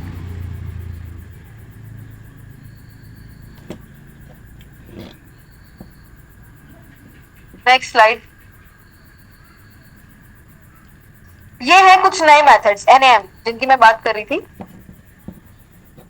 Organ on chip technology के NAMs जिन पे काम चल रहा है, ठीक है। ऑर्गेनॉइड्स, जिसमें हम लोग growing cells from a tissue को हमने टैप किया। स्फेरॉइड्स, हमने ट्यूमर को लिया, उसको ग्रो किया, ठीक है, उसको स्टडी करने के लिए। और बायोप्रिंटिंग हमने कहाँ पढ़ी थी, चलो ये खत्म ही नहीं हो रहा ऑर्गन ऑन चिप, हमें ब्रेक लेना है, ठीक है। ये लास्ट लेते हैं टॉपिक एक और, brain organ on chip technology का। मैंने बोला था यहाँ पे ये वाली टर्म दोबारा आएगी। पीछे क्या पढ़ा था हमने, पीछे क्या पढ़ा था, मंकी। और यहाँ पर क्या पढ़ रहे हैं कि 3D ब्रेन बना पाए हैं हम लोग, उसका नाम है कैमरॉइड्स, ठीक है। कैमरिक मंकी अलग थी, वहां पे कौन सी टेक्नोलॉजी का वो था, वो कौन सी टेक्नोलॉजी का था, ये स्टेम सेल का। और ये ऑर्गन ऑन चिप का है, जिसमें हम लोग 3D ब्रेन मॉडल हमने डेवलप कर लिया है, ठीक है। और they are grown using stem cells from multiple individuals, ठीक है। Accurately replicate human brain biology compare to traditional 2D cellular models, ठीक है। कुछ 2D सेलुलर मॉडल्स थे, पर अब हम 3D बना पाए हैं ब्रेन को। ठीक है, उसका नाम क्या है? फाइब्रॉइड्स। ठीक है, कंफ्यूज नहीं होना मंकी वाली न्यूज से। ये नहीं खत्म हो रही, हम ब्रेक ले लेते। ठीक है, 5 मिनट का ब्रेक है। अब आपको अटेंडेंस लिंक दिया जाएगा। बच्चे बोलेंगे ये ब्रेक देंगी ही नहीं, इन्होंने जानबूझ के ऐसे टॉपिक चूज किया कि ये खत्म करने के बाद ब्रेक देंगे। ठीक है, तो 5 मिनट्स का ब्रेक, अटेंडेंस लिंक आपको दिया जा रहा है और फिल करने के बाद उसको नोटिफाई कर दीजिएगा। ठीक है जी, लिख देते हैं स्क्रीन पे, क्या पता कुछ बच्चे सो रहे हैं।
Basic internet terminal.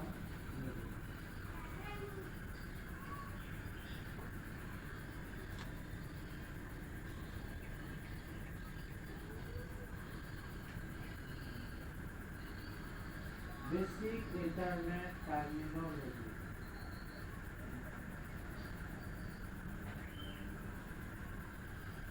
Some basic internet terms or terminology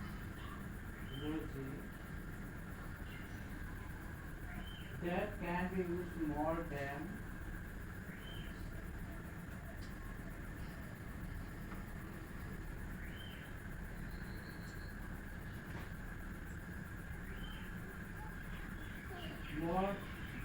often than others, more used often than others.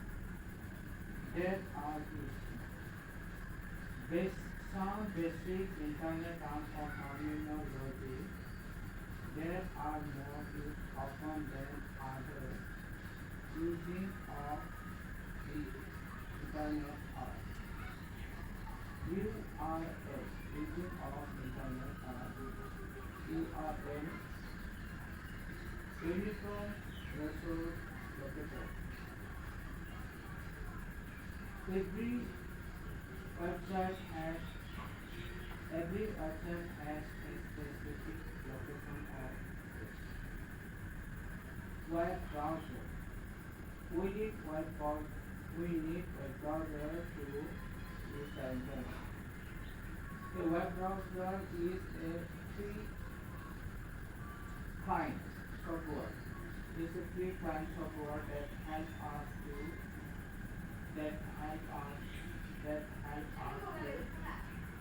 software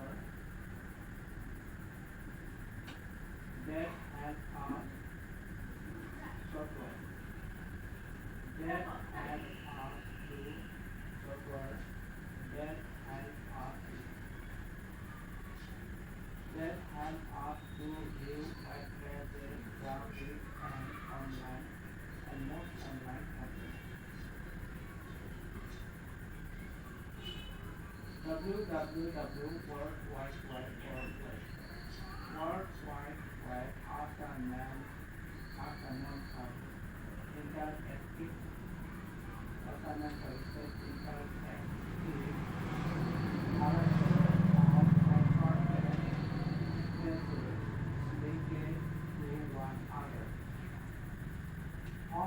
this is the file setting or this is the file setting. This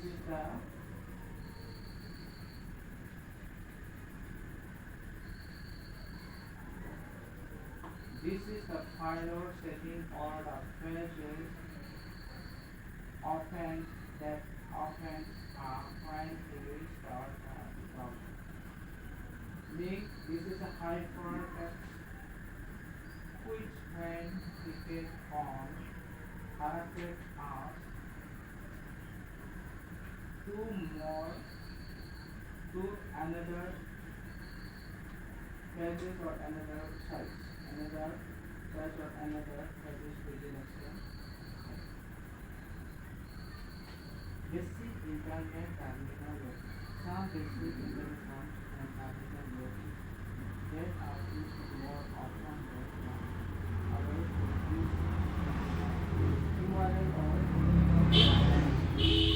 basic website and specific message control. Web browser as makes a browser to use the internet. A web browser is a kind of work that helps us to view web pages, graphics, and most online sites. www World Wide Web World Wide Web after that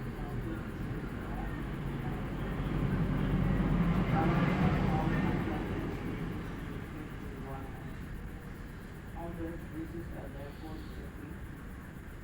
This is the default setting or the page that opens up when we start the browser. Links. This is the hypertext which when clicking connects us to another site or another page within the same. It is now 7:30 p.m.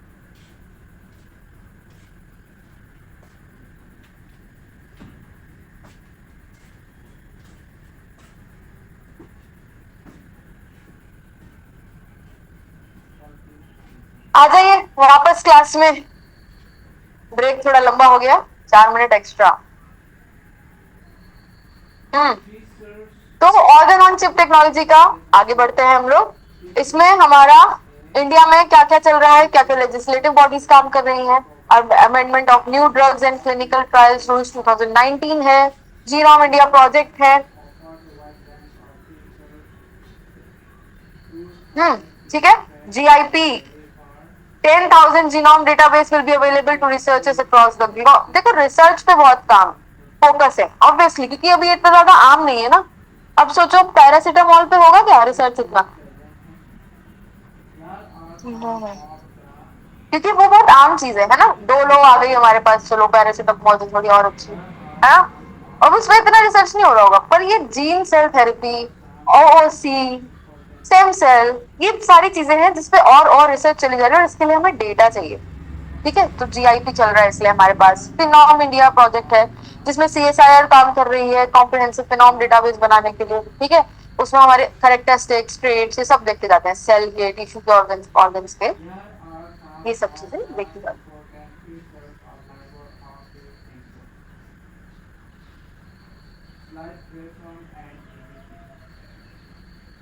हाँ, अरे तो आ गया एक slide के बाद ही नहीं।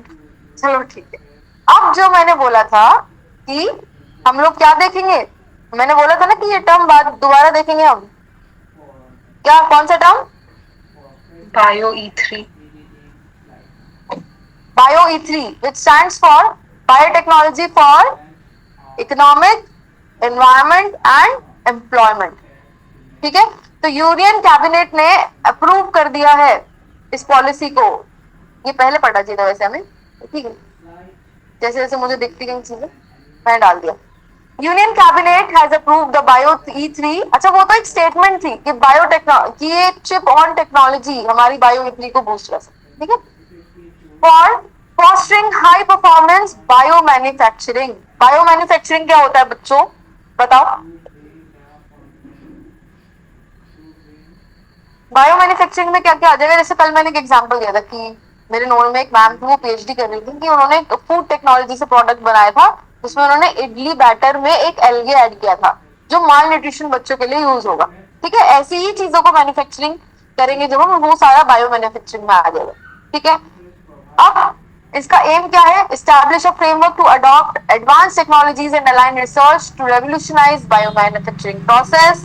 Bio manufacturing prefers, यहाँ पर लिखा हुआ भी है तब, ठीक है। और इम्प्लीमेंटिंग एजेंसी, ये बहुत इंपॉर्टेंट है। बायो E3 को इम्प्लीमेंट कौन कर रहा है? Department of biotechnology. और टारगेट क्या है कि इतना बिलियन बायो इकोनॉमी बाय 2030 हमें अचीव करनी। इंपॉर्टेंट है बहुत। Bio E3, organ on chip, bio E3 और NAM, न्यू अप्रोच, क्या था? New approach models. सुनते जा रहे हो ना? Yes. चलो, जी अब मैम। इसमें और क्या क्या हो रहा है सब लिख दिया है मैंने कि it includes innovation driven support, भाई R&D चाहिए, इनोवेशन चाहिए। 6 थीम्स पे काम करता है, ठीक है। इसमें सेक्टर्स जो होंगे वो कौन देखेगा, मतलब उनके संग संग जो काम करेंगे वो बायो आर्टिफिशियल इंटेलिजेंस हब्स होंगे हमारे, ठीक है।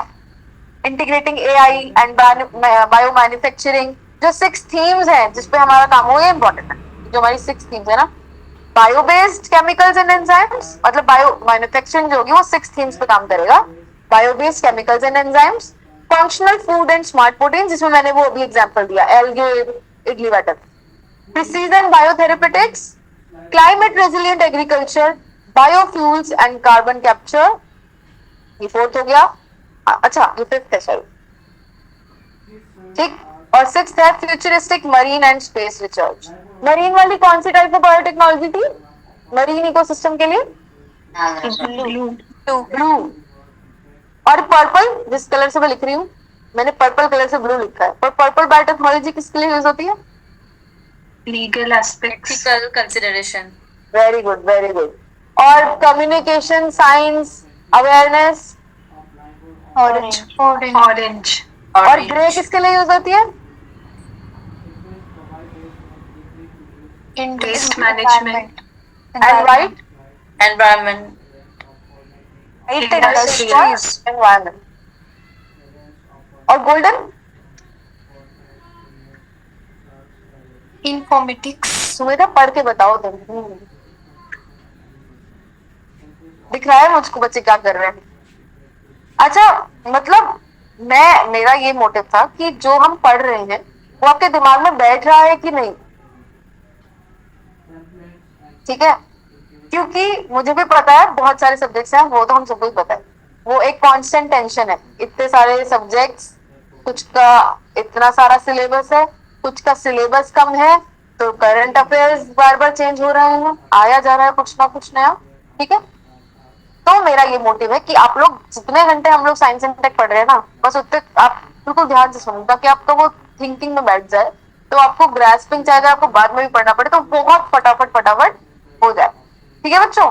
और इसके बारे में मैंने एक आर्टिकल डाल दिया यहाँ पे, किसका इंटरेस्ट हो वो बायो E3 के बारे में पढ़ लीजिएगा।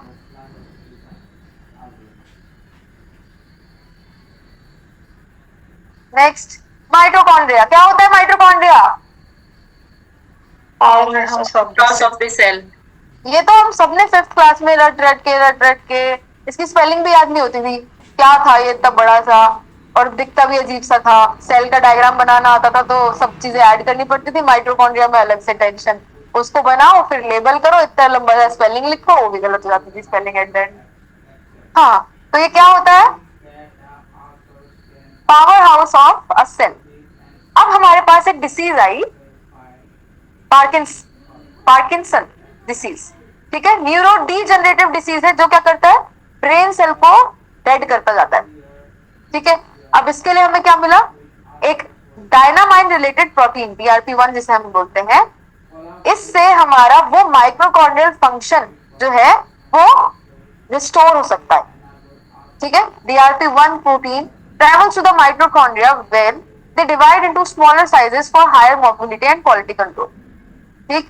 अब इसके फंक्शंस क्या क्या है, एनर्जी प्रोडक्शन, अच्छा ये तो माइटोकॉन्ड्रिया के फंक्शन, ठीक है। ये सब तो हमें सबको पता ही है कि डीएनए में भी एक माइटोकॉन्ड्रिया होता है, ठीक है। बाकी RNA, ribosomes, components for protein synthesis, ठीक है। ये सब हमें पता है। अब आगे हम इसके बारे में पढ़ लेते हैं। पार्किंसन डिसीज के लिए काम हुआ माइटोकॉन्ड्रिया पे, किस प्रोटीन को लेके, DRP1 जिसका पूरा नाम है डायनामाइन रिलेटेड प्रोटीन, ठीक है। ये याद रखना है आपको। हाँ, और इसको जो हम डीएनए के माइटोकॉन्ड्रिया बोलते हैं ना, जैसे हमने mRNA पढ़ा था, गाइडेड आरएनए पढ़ा था, वैसे ही अब एक हमारे पास आया है mtDNA, ठीक है। और ये क्या करता है, हेल्प करता है एक तो ट्रेस करने के लिए, ठीक है। और हमारे जो हमने अगर अपनी मदर से कुछ चीजें इनहेरिट करी हैं तो वो उनको स्टडी करने के लिए, diseases that are maternally inherited, ठीक है। और ये है भी एम से, तो याद इजीली हो जाएगा, ठीक है। अब इसी से रिलेटेड एक और लेटेस्ट न्यूज है जो है माइटोजिनोम। यहाँ पे हमें पता चला एक लेटेस्ट स्टडी में साउथ अफ्रीकन लेपर्ड का हमने माइटोजिनोम किया और उससे हमें पता चला कि वो कितना पुराना है, और उसका रिजल्ट मैंने यहाँ लिखा है, शायद वो 0.8 मिलियन ईयर्स कुछ पुराने जीन्स में गया उसके, ठीक है, लेपर्ड के, साउथ अफ्रीकन लेपर्ड के, ठीक है। और उसमें ये क्या होता है, माइटोजिनोम क्या होते हैं वो यहाँ लिखा है। एक स्मॉल सर्कुलर क्रोमोसोम होता है हमारे माइटोकॉन्ड्रिया में, ठीक है। माइटोकॉन्ड्रिया के अंदर होता है सर्कुलर क्रोमोसोम जिसको हम बोलते हैं माइटोजिनोम, ठीक है। डबल स्टैंडर्ड डीएनए जैसा इसका स्ट्रक्चर होता है और ये इक्वली हमें बोथ द पेरेंट्स से मिलता है। अच्छा ये तो न्यूक्लियर जीनोम की बात है, सॉरी सॉरी सॉरी, ठीक। तो न्यूज क्या है, माइटोजिनोम के थ्रू हमने क्या किया, माइटोजिनोम के पास गए, हमने इसको रिसर्च किया, इसलिए हमारे पास एक साउथ अफ्रीकन लेपर्ड। और इसको स्टडी क्यों कर रहे थे भाई, ऐसे थोड़ा ना हम किसी भी एनिमल को पकड़ के स्टडी करने लग जाएंगे, कुछ रीजन होगा उसके पीछे, ठीक है। जब हम कोई कोर्स, कोई भी रिसर्च बेस्ड अगर कोई कोर्स होता है ना, जैसे एमटेक में भी आप लोगों को फाइनल ईयर में देना होता है, या कोई भी मास्टर्स में, पीएचडी लेवल पे, तो आपका वो जो आपने प्रोजेक्ट चूज किया है वो आपने एक रिसर्च फील्ड चूज किया है, वो भी क्यों चूज किया है, उसमें भी दो पूरे के पैनल बैठ के पूरा मीटिंग होती है जब वो फाइनल होता है। तो you can not choose anything like that कि हमारा मन कर रहा है तो हम इस पर रिसर्च करें, क्या पता उस पर रिसर्च करने की जरूरत ही ना हो। जैसे कि मैंने बोला कि अगर आज मैं जाऊं और मैं बोलूं कि मैं पैरासिटामोल पे रिसर्च करना चाहती हूँ, बहुत जरूरत है, तो कोई भी मेरे रिसर्च प्रपोजल को एक्सेप्ट नहीं करेगा, ठीक है। तो हमने ये रिसर्च क्यों करी, क्योंकि ये एक्सटिंक्ट हो रहे हैं बहुत ज्यादा, ठीक है, इसलिए। अभी ऐसे भी क्वेश्चन आ सकता है, an animal which is getting extinct in South Africa has been applied a technology dash, तो फिल इन द ब्लैंक्स करो, ए भी और बी भी, तो लेपर्ड और माइटोजिनोम जहां पे लिखा होगा उसको कर देना। क्लियर हो रहा है, क्वेश्चन की साइकोलॉजी समझोगे ना तो बहुत चीजें क्लियर हो जाएंगी।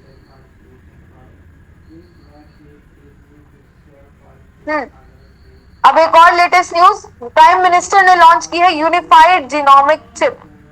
ये किस लिए की है, ये हमारे लाइव स्टॉक के लिए, लाइव स्टॉक मतलब जो भी हमारा ये डेयरी प्रोडक्ट्स होते हैं ना, जो भी हमारे इंडियन कैटल्स होते हैं, बफेलो होते हैं, इनकी ब्रीड को इंप्रूव करने के लिए प्राइम मिनिस्टर ने लॉन्च किया है यूनिफाइड जीनोमिक चिप, ठीक है। इसमें क्या होता है, अब ये कहाँ की है ये देख लो, अक्टूबर में करी है वाशिम महाराष्ट्र में, ठीक है, ब्रीड इंप्रूवमेंट के लिए यूनिफाइड जीनोमिक चिप, ठीक है। इसको लाइव स्टॉक भी यहाँ पे कीवर्ड है, ये तो है ही टॉपिक का नाम, कहाँ पे हुआ है ये इंपॉर्टेंट है, फॉर किस लिए, Indian cattle and buffalo for their breed improvement which improves their productivity, disease resistance and overall genetic quality, ठीक है। कल हमने पढ़ा था, क्या पढ़ा था हमने, वो ट्रांसजेनिक काउस, ट्रांसजेनिक शीप्स, है ना, जिसमें हम लोग उनकी दूध देने की क्षमता बढ़ा रहे थे। वो कौन सी टेक्नोलॉजी में आ रहा था बच्चों, BT and gene editing. Gene editing, हाँ करेक्ट। ठीक है, उसमें हमने ये भी पढ़ा था कि शीप्स को भी हम लोग ट्रांसजेनिक बना रहे हैं जिससे वो वूल ज्यादा दे। और एक और चीज, एक और एनिमल देखा था, कौन सा? फिश। फिश मैंने बताया था ना कि उसमें प्रोटीन बहुत ज्यादा बनता है, इसलिए हम लोग उसमें भी हम लोग उसको एडिट कर दे रहे हैं, फिश को भी डिजाइन कर दे रहे हैं जिससे वो फिश साइज में बड़ी हो जाए और फिर जो उसके बॉडी से वो प्रोटीन जनरेट करता होता है, इसलिए वो ज्यादा मात्रा में जनरेट हो। याद आ रहा है कुछ कल जो पढ़ा था? यस। Yes, ma'am. रिकॉल कर पा रहे हो आप?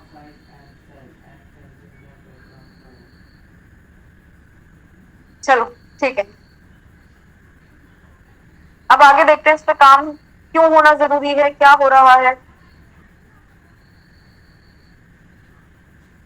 वेरिएंट्स है इसके, गौ चिप है कैटल के लिए, महिष चिप है बफेलोज के लिए, ये आ सकता है। गौ चिप तो समझ ही आ रहा है कैटल के लिए है, और महिष चिप जो है वो बफेलोज के लिए। और इसको डेवलप किसने किया है, ये बहुत इंपॉर्टेंट है। Consortium led by department of animal husbandry and dairying and ministry of animal husbandry dairying and fisheries. ठीक है, ये दोनों मिलके कर रहे हैं, कंसोर्टियम है इन दोनों का। और ये हमारी दो चिप्स हैं, गौ चिप और महिष चिप। ये क्या करते हैं, ये कोई चिप वगैरह नहीं डाल रहे। सुन के ऐसा लग रहा हो कि एनिमल में कोई चिप डाल दी जिससे वो और ज्यादा उसकी यील्ड बढ़ गई, ये वो, ऐसा नहीं होता है। ये है हमारा इनकी स्टडीइंग के लिए। हम लोग यहाँ से इनके ब्लड क्लॉट्स लेते हैं, या कुछ जैसे हैरी पॉटर देखा है तुम लोगों ने? हैरी पॉटर में वो कौन सा पार्ट होता है जिसमें वो हरमोइनी का बाल चाहिए होता है उनको, फिर वो कुछ कुछ करते हैं वो कुछ, और फिर वो वैसे क्रिएट हो जाते हैं, क्लोनिंग हो जाती है उनकी। तो यहाँ पे भी ऐसे होता है, या तो वो ब्लड सैंपल लेते हैं, हेयर स्ट्रैंड लेते हैं, ठीक है, या फिर स्किन का कुछ पार्ट ले लेते हैं, उस पार्ट को वो चिप्स पे स्टडी करते हैं और देखते हैं प्रॉब्लम क्या हो रही है। तो ये जो है वो पूरा का पूरा कैटल ब्रीड के लिए बना है, इसलिए इसका नाम यूनिफाइड जीनोमिक चिप जो है। पर इसमें इस चिप को हम कहीं उसमें इंसर्ट नहीं कर रहे हैं, उन एनिमल्स में इंसर्ट नहीं कर रहे हैं हम कोई भी चिप। हम लोग उनसे सैंपल लेकर स्टडी कर रहे हैं उनके प्रॉब्लम्स को और फिर एनहांस कर रहे हैं उस चीज। ठीक है जी, ये काम कैसे करता है? जैसे कि मैंने बोला, डीएनए सैंपल लिया हमने, डीएनए सैंपल लिया, उसको एक एसिड की चिप पे रखा और फिर उसका जेनेटिक कोड एनालाइज किया। ठीक है, इंपॉर्टेंट क्यों है ये सब, क्यों कर रहे हैं इतना? बेटर ब्रीडिंग के लिए, फास्टर जेनेटिक इंप्रूवमेंट के लिए। ठीक है, It is मतलब now देखो ना, 7:45 अगर हम लोग पूरा का PM. पूरा जीन्स, मतलब हम लोग एक पूरी की पूरी ब्रीड ही अच्छी कर दें, तो वो जो प्रॉब्लम होती है ना, फार्मर है वो बहुत मुश्किल से कोई कैटल खरीद पाता है। It is a very big asset and very costly also. ठीक है, किसी ने खरीदी है पर वो उनमें बीमारी इतनी जल्दी जल्दी लग जाती है कि वो मर जाती है, वो उतना यील्डिंग नहीं कर पाती। तो वो जिस पर्पस के लिए फार्मर ने लिया था कि वो उसकी फार्मिंग में भी हेल्प करे, यील्ड भी करे, वो दूध भी दे, अगर वो सब वो नहीं कर पा रही है तो वो नुकसान एक ओवरऑल उस फार्मर का है।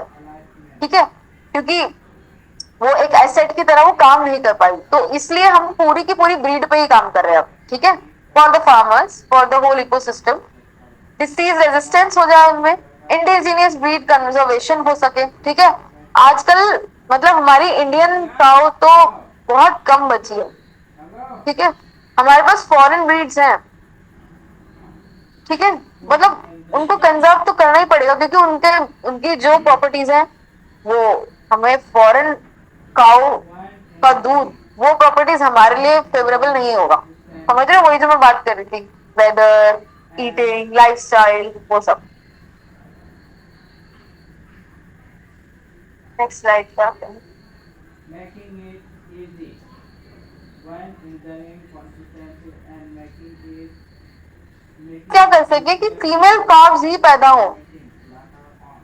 ठीक है, हमें, हमारा अभी मोटिव क्या है कि हम जो मिल्क की यील्डिंग है ना वो ज्यादा हो सके, तो यहाँ पे फीमेल काव्स की ही हो, और पहले ये 50-50 रेशियो में होता था और अब हम कोशिश करें कि 90% हमारी फीमेल काव्स ही हो।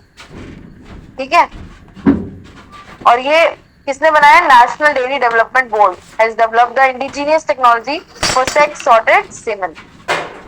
इसी में यूज होती है टेक्नोलॉजी। ठीक है, ये लिख लेना, ये इंपॉर्टेंट है। नेशनल डेयरी डेवलपमेंट बोर्ड, कितने सारे हो जाते हैं ना ये, तुम लोग सोचते होंगे कहाँ तक क्या क्या याद रखना है। तो देखो डेयरी वाला तो मैंने भी पहली बार देखा, ये तो हमारा पक्का इसी से रिलेटेड होगा। पर कोई भी यूनिफाइड जीनोमिक चिप को ये नहीं सोचेगा, एक तो ये याद रखना है कि किसके लिए है, फॉर कैटल एंड बफेलोज, और हम कोई भी चिप इंसर्ट नहीं करते, नहीं करते। नहीं कर रहे। गुड, बच्चे पढ़ते हैं। अब आ जाता है हमारा असिस्टेड रिप्रोडक्टिव टेक्नोलॉजी, जो हमारी 3 पेरेंट टेक्नोलॉजी थी, जिसका क्या नाम था, 3 पेरेंट बेबी का, और क्या नाम था, माइटोकॉन्ड्रियल डोनेशन ट्रीटमेंट। हाँ ठीक है, तो वो भी हमारी एक तरीके से क्या हो गई, असिस्टेड रिप्रोडक्टिव टेक्नोलॉजी। और हमें सबसे पहले जो बहुत ही चलन में है बहुत टाइम से, इन विट्रो फर्टिलाइजेशन। अब मेरे को भी पहली बार पता चला कि इतने तरीके की भी होते हैं, मुझे तो आईवीएफ ही पता था बस, ठीक है। इन विट्रो फर्टिलाइजेशन में क्या होता है, ये सबसे ज्यादा कॉमन है, और egg is fertilized by sperm in the lab. अच्छा देखो यहाँ पे एक चार्ट भी बना सकते हो, ठीक है, ऐसे इन द लैब या इन द वूम करके, और फिर लिख सकते हो नाम कौन कौन सा कहाँ कहाँ आ रहा है। या मतलब मैं बता रही हूँ कि पढ़ना कैसे आप लोगों को इजी हो जाए जिससे आपके लिए, क्योंकि अभी तो आपने पढ़ लिया, पर जब रिवाइज करने का टाइम आएगा ना, तब ये बुलेट पॉइंट्स पढ़ने का भी मन नहीं करेगा, मैं बता रही हूँ। तब टेंशन होती है ना, जब सर पे 90% of the mind when it is stucked in tension, then you can not read with a calm mind. So you need to think, you need to have such things जिसको देख के ही आप लोगों को ग्रास्प हो जाए, ठीक है। बार बार बोल रही हूँ मैं ये चीज, और ये सिर्फ इसमें नहीं, बाकी सारे उसमें भी बनाओ, ठीक है, बाकी सब्जेक्ट्स में यूज करो। हाँ, फिर आता है हमारा इंट्रासाइटोप्लाज्मिक स्पर्म इंजेक्शन, जिसमें क्या होता है, sperm is directly injected into the egg to aid fertilization, ठीक है, और ये मेल इनफर्टिलिटी की वजह से होता है, ठीक है। स्पर्म हमने डायरेक्टली एग में ही इंजेक्ट कर दिया। फिर आता है हमारा गेमेट इंट्राफैलोपियन ट्रांसफर, जिसमें स्पर्म और एग को डायरेक्ट फैलोपियन ट्यूब में रख दिया गया, और वहां पे फिर नेचुरल फर्टिलाइजेशन होगा। फिर एक इससे भी आगे आता है जायगोट इंट्राफैलोपियन ट्रांसफर। इसमें क्या करा हमने, स्पर्म और एग को नहीं रखा, हमने डायरेक्ट एक फर्टिलाइज्ड एग को, जायगोट जिसे कहते हैं, उसको ही हमने फैलोपियन ट्यूब में रख दिया। फिर क्या हुआ इसके बाद, ये तो दोनों इंटरकनेक्टेड। फिर फ्रोजन एम्ब्रियो ट्रांसफर, इसमें क्या हुआ कि जब हम आईवीएफ करते हैं ना, तब कभी कभी क्या होता है कि वो एम्ब्रियो फ्रोज हो जाता है inside the body, it doesn't work, जो उसका हमें लगता है कि जाके अब फर्टिलाइज होगा, ठीक है, वो होता नहीं है, वो एम्ब्रियो फ्रोजन हो जाता है। तो उसके लिए ये है, उसको दोबारा से ठीक करने के लिए, उसको एक्टिवेट करने के लिए ये किया जाता है। और एग और स्पर्म डोनेशन, ये तो हम सबको पता है क्या होता है, ठीक। तो ये सारी थी। अब ये तो है नॉर्मल, जिनमें बहुत ज्यादा एआई वगैरह यूज है, पर एआई या फिर सिंथेटिक जो हम बना रहे हैं, वो कुछ टेक्नोलॉजीज भी देख लो आप, एआरटी में ही आ रही है, असिस्टेड रिप्रोडक्टिव टेक्नोलॉजी। एआरटी करके आ गया तो याद रखना। इमर्जिंग टेक्नोलॉजीज क्या है एआरटी में, आर्टिफिशियल इंटेलिजेंस इन एम्ब्रियो सिलेक्शन। अब क्या हुआ, मैंने मतलब एम्ब्रियोज अगर मैंने लैब में जनरेट करवा लिया, ठीक है, और एक व्यक्ति जिसको कंसीव करना है, she can choose which embryo is better using AI, ठीक है। इससे क्या होता है, एक तो ये भी कि वो अंदर जाके कौन सा ज्यादा फर्टाइल हो सकेगा, ठीक है, जो बिल्कुल मतलब हो ही जाए, उसमें कोई चांस ही ना हो। क्योंकि मैंने ऐसा सुना है, मतलब मैंने ऐसे देखा भी है कि आईवीएफ बार बार करना पड़ता है, ऐसा नहीं है कि आपने एक बार आईवीएफ मतलब जो ट्राई करते हैं लोग, तो इट डजंट गारंटी कि एक बारी में ही हो जाता है, it is very painful process. तो यहाँ पर अगर हमारे पास आर्टिफिशियल इंटेलिजेंस आ जाता है, तो हमारे लिए और वो चांसेस जो एक विमेन को अपनी बॉडी के संग बार बार वो सब चेंजेस, वो सब पूरा chemical process, injections and all, तो वो पूरा प्रोसेस थोड़ा रुक सकता है, ठीक है।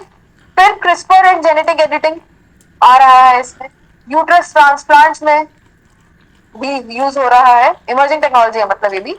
और एक आर्टिफिशियल वूम टेक्नोलॉजी, इसके ऊपर तो मैंने जब ये पढ़ा तो मेरे को यकीन नहीं हुआ आर्टिफिशियल वूम कैसे हो सकता है। तो इस पर मैंने यूट्यूब वीडियो देखी, और एक्चुअली वो लोग एक इंक्यूबेटर की तरह सिंथेटिक वूम्ब बनाए हुए हैं। दूर से तो वो ऐसे लग रहा है जैसे सेलोफिन का bag type, but it is synthetic, artificial womb है वो, ठीक है। और उसमें वो लोग ट्राई कर रहे हैं एक बेबी को जनरेट करने के लिए, ठीक है। कहाँ था क्या था वो तो मैं मतलब, क्योंकि मेरे को बैक टू द सब्जेक्ट करना था, इसलिए मैंने कहा मैं बहुत डीप चली जाऊंगी, इसलिए मैंने वो छोड़ दिया। बट अगर मेरे को मौका मिला तो मैं वो लिंक दूंगी आप लोगों को, पर इतना डीप में मतलब जिसको इंटरेस्ट हो जाएगा बस, ठीक। तो उन्होंने पूरा वो एनवायरनमेंट ऐसा क्रिएट कर दिया जैसे immature babies, pre mature babies हो जाते हैं, इमेच्योर कह रही, प्री मेच्योर बेबीज हो जाते हैं जो, तो उनको भी हम लोग एक एनवायरनमेंट में रखते हैं ना, क्या बोलते हैं उसको, इंक्यूबेटर्स, है ना।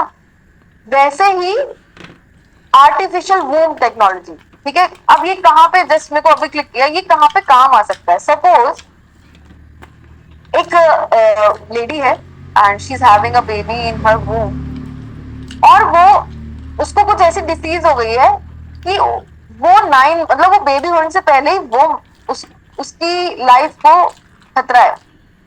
ऐसे में अगर बहुत स्विफ्टली ये प्रोसेस हो जाए, ऐसे में अगर उस एम्ब्रियो को जितना भी डेवलप्ड है उसको आर्टिफिशियल वूम में फटाफट ट्रांसफर किया जा सके, मतलब जितना भी वो बच सके, मतलब आप कंडीशन वगैरह सब सोच लो, तो ऐसे में वो एटलीस्ट वो बेबी जिंदा रह सकता है।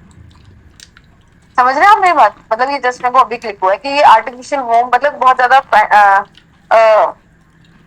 क्या कहते हैं, मतलब I was not able to believe कि ऐसा कुछ हो रहा है, but it is happening and it is. फिर मैंने देखा एक जगह कि ये है भी, मतलब पूछा गया है, क्योंकि इस पे काम अभी से नहीं 2020 या 21 से चल रहा है, ठीक है। कहाँ चल रहा है मैं श्योर नहीं होगी। हाँ, अब आ जाता है क्लोनिंग। क्लोनिंग क्या होता है? बहुत सारी मूवीज में देखा है क्लोनिंग हमने। चलो बताओ, अब तुम बोलो कुछ, कोई कुछ नहीं बोल रहा है आज।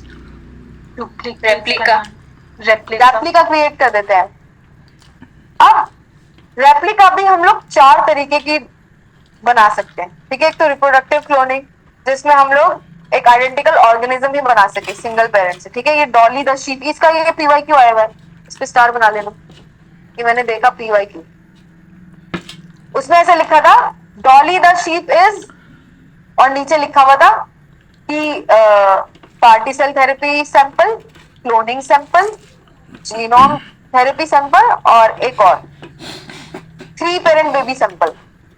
तो उसमें क्लिक करना था क्लोनिंग सैंपल, ठीक है। क्लोनिंग का एग्जांपल है ये। तो डॉली द शीप 1996 में was the first mammal cloned from an adult cell using somatic cell nuclear transfer, ठीक है। ये पीवाईक्यू में आया हुआ है, मैंने देखा है 2021 के, मेरे को याद है, ठीक है। फिर आता है हमारा थेरेप्यूटिक क्लोनिंग, जिसमें हम लोग एम्ब्रियोज को क्लोन कर रहे हैं, ठीक है। फिर हमारा आता है जीन क्लोनिंग, ये तो नाम से ही पता चल रहा है, इसको मॉलिक्यूलर क्लोनिंग भी कहते हैं, ठीक। यहाँ पे हम जीन्स को क्लोन कर देते हैं। फिर आता है हमारे सेल क्लोनिंग, जिसमें हम अलग अलग सेल्स को क्लोन कर सकते हैं, किस लिए? ड्रग टेस्टिंग के लिए, कैंसर रिसर्च के लिए, जीन थेरेपी के लिए, कुछ भी प्रोसेस हो सकता है, कुछ भी मतलब रिक्वायरमेंट हो सकती है। तो ये 4 तरीके की क्लोनिंग होती है आपकी। कौन कौन सी? रिप्रोडक्टिव, थेरेप्यूटिक, जीन और सेल। क्लियर है? बोलो। Yes ma'am. ओके। यस अब टेक्नोलॉजीज क्या क्या यूज होती है? ये सारी somatic cell nuclear transfer, induce, and ये क्या है इनको पढ़ने की जरूरत नहीं है, इनके नाम देख लो बस कि क्लोनिंग में ये टेक्नोलॉजीज अभी सबसे ज्यादा यूज हो रही है। आर्टिफिशियल वूम टेक्नोलॉजी, ये तो भी पढ़ा है आपने, क्रिस्पर पढ़ चुके हो, जेनेटिक इंजीनियरिंग पढ़ चुके हो, इंड्यूस प्लूरिपोटेंट स्टेम सेल्स और सोमैटिक सेल न्यूक्लियर ट्रांसफर। इनके नाम पढ़ने जरूरी है बस, ओनली द नेम्स।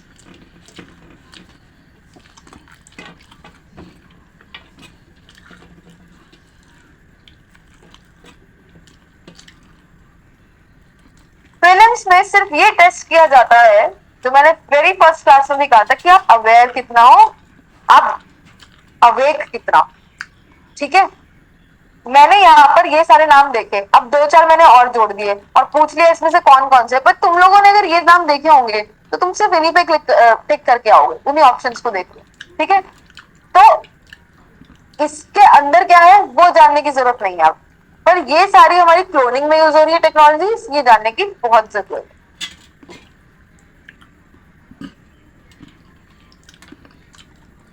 हाँ, अब आ जाते हैं हमारी बायोटेक्नोलॉजी रेगुलेशंस। जिसमें हमारे डिपार्टमेंट ऑफ बायोटेक्नोलॉजी है, जेनेटिक इंजीनियरिंग अप्रेजल कमेटी है, biotechnology industry research assistance council भी रहेगी, बहुत इंपॉर्टेंट है, इसको तो मैंने बहुत नाम सुना है हर जगह।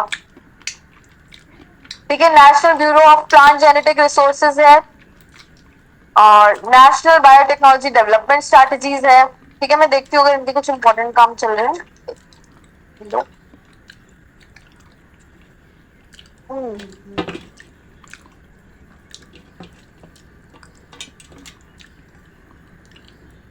मैंने पिछली बार भी कुछ ऐसा होमवर्क दिया था ना, लेजिस्लेटिव बॉडीज, रेगुलेटरी बॉडीज से रिलेटेड, ऐसा मुझे याद क्यों आ रहा है एकदम से।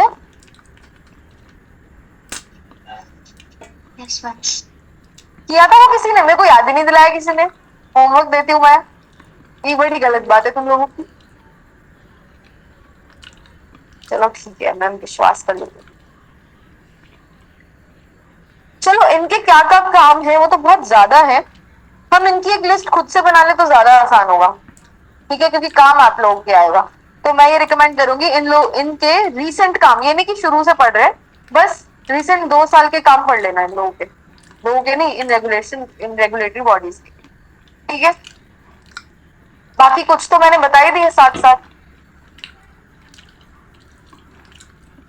ओके, अब सम न्यूज जो आज मैंने एकदम नहीं देखी थी।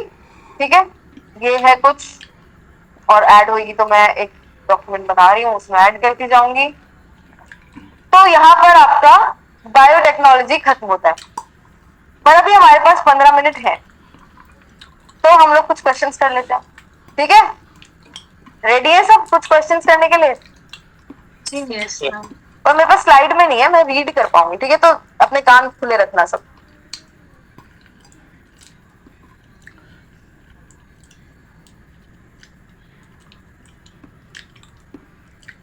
ओके,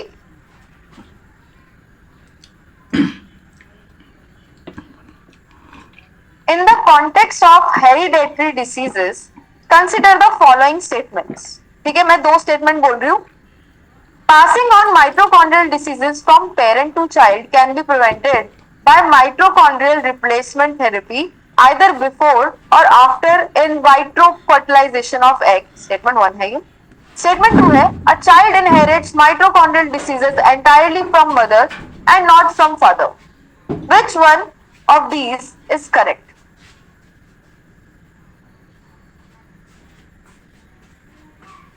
पहला मैंने बोला, हाँ सुन लिया question. It is now 8 p.m. o'clock. Both are correct. कौन कौन बोल रहा है बोथ आर करेक्ट? तो चैट में भी लिख रहे होंगे ना कुछ। स्टॉप शेयरिंग कर दूं?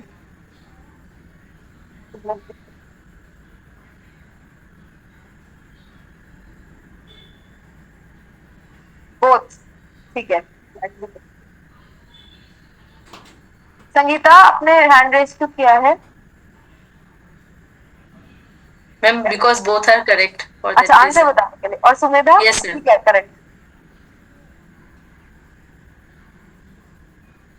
ओके,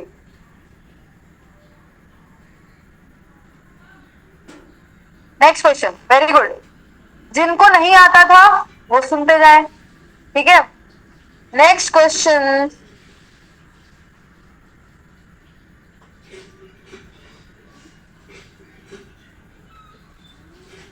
चलो ये थोड़ा डिफरेंट है। Consider the following statement. Statement 1, genetic changes can be introduced in the cells that produce eggs or sperms of a prospective parent. Statement 2, a person's genome can be edited before birth at the early embryonic stage. Third statement, human-induced pluripotent stem cells can be injected into the embryo of a pig. Which statements are correct?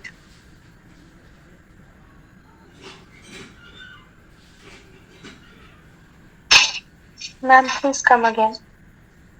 All three, ma'am. 2 and 3. अच्छा, 2 and 3 कौन कौन बोल रहा है?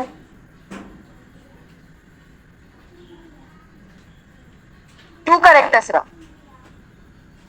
अच्छा, तुम्हारे लिए ये भी है ना बुरी बात की मैं तुमको ऑप्शन नहीं दिखा पा रही। भूमिका ने बोला है ऑल। अच्छा, ऑल वाले कौन कौन है? हैंड रेस कर लो चलो।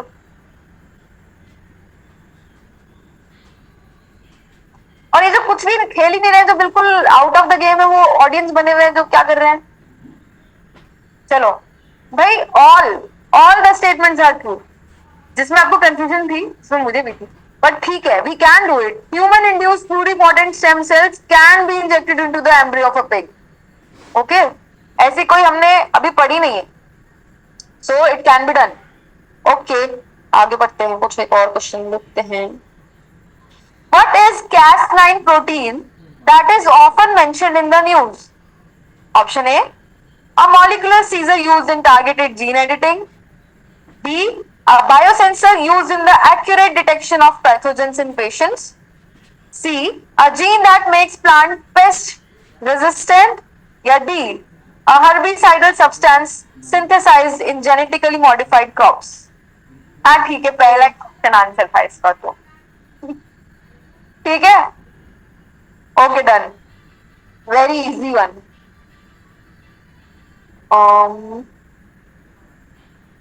ओके, और देख लो।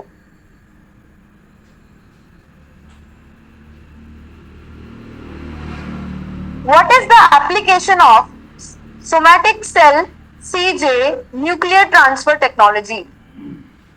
Option 1, production of biolarvicides. B, manufacture of biodegradable plastics. C, reproductive cloning of animals. या D, production of organisms free of diseases. इसमें ऑप्शन नहीं है, इसमें से कोई एक ही आंसर है। C ma'am. Very good, reproductive cloning of animals, अभी भी पढ़ा है हमने। ठीक है, टेक्नोलॉजीज यूज में सबसे ऊपर ही नाम था इसका, जो सुन रहे थे। वेरी गुड, बहुत बढ़िया, मजा आ गया। और क्वेश्चन देखिए,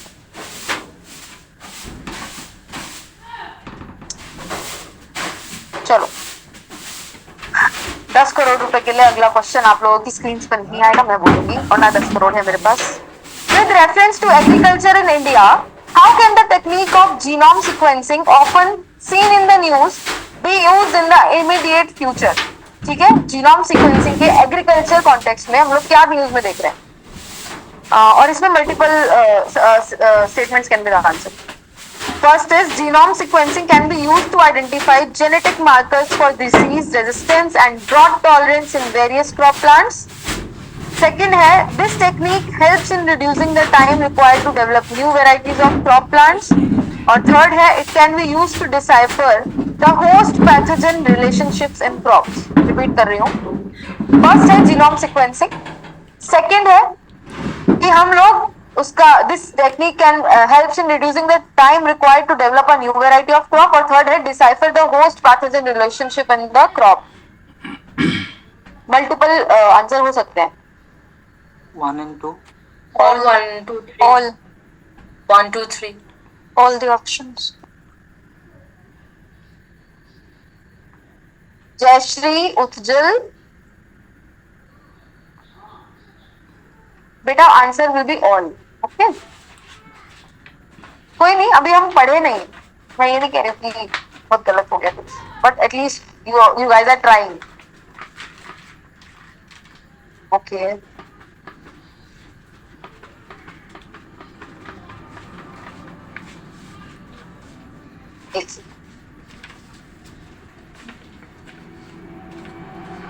मैं एक डाउट था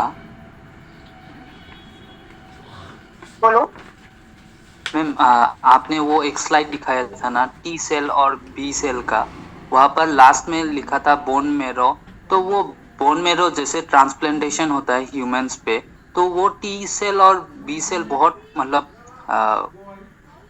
इफेक्ट मतलब बहुत प्रेजेंट होता है क्या? मतलब इट इज वो वहीं प्रेजेंट? पे वहां से जनरेट होते हैं वो, मतलब अगर हमें चाहिए तो वहीं से टैप करने पड़ेंगे। और बोन मैरो ट्रांसप्लांट होगा तो इनिशियली बहुत कम अमाउंट में होंगे और फिर वो बढ़ते जाते हैं बॉडी में। जैसे आरसीबी और डब्ल्यूबीसी जैसे होता हाँ, डब्ल्यूबीसी की तो टाइप है ना वो। है। हाँ, यस मैम। ठीक है, ओके। चलो क्वेश्चन मिल गया। रिकॉम्बिनेंट डीएनए टेक्नोलॉजी, ब्रैकेट में लिखा है genetic engineering, allows genes to be transferred. Option A, इसमें मल्टीपल ऑप्शंस के आंसर दोबारा रिपीट करो. Recombinant DNA technology allows genes to be transferred A. across different species in the plants, B. from animals to plants, C. from microorganism to higher organisms. पहला option है सिर्फ plants की species में, दूसरा है animal से plants में, तीसरा है माइक्रो ऑर्गेनिज्म से हायर ऑर्गेनिजम्स में. ऑल तुम लोग देख रहे हो कितने इजी क्वेश्चन है ये, और ये यूपीएससी प्रीलिम्स 2013 का क्वेश्चन है जो मैं बोल रही हूँ. साइंस एंड टेक्नोलॉजी में ना यही खास बात, पर ऐसा भी नहीं कि तुमने ढंग से नहीं पढ़ा. जब हमने देखा कि 5 क्वेश्चन का आंसर ऑल था तो क्वेश्चन पढ़े बिना ही ऑल मत लगाया ना भाई प्लीज. ठीक है, कभी होता है ना पैटर्न बन रहा है. मैं जो साइबर ओलंपियाड वगैरह होते थे ना स्कूल टाइम पे, हम उसमें देखते थे कि आंसर का पैटर्न बन रहा है बी सी ए, तो आगे अगर कुछ नहीं आता तो उसमें भी बी सी ए ऐसे मुझे करना. यूपीएससी में नहीं करेंगे वो लोग ऐसे गेम. चलो और एक क्वेश्चन देखते हैं.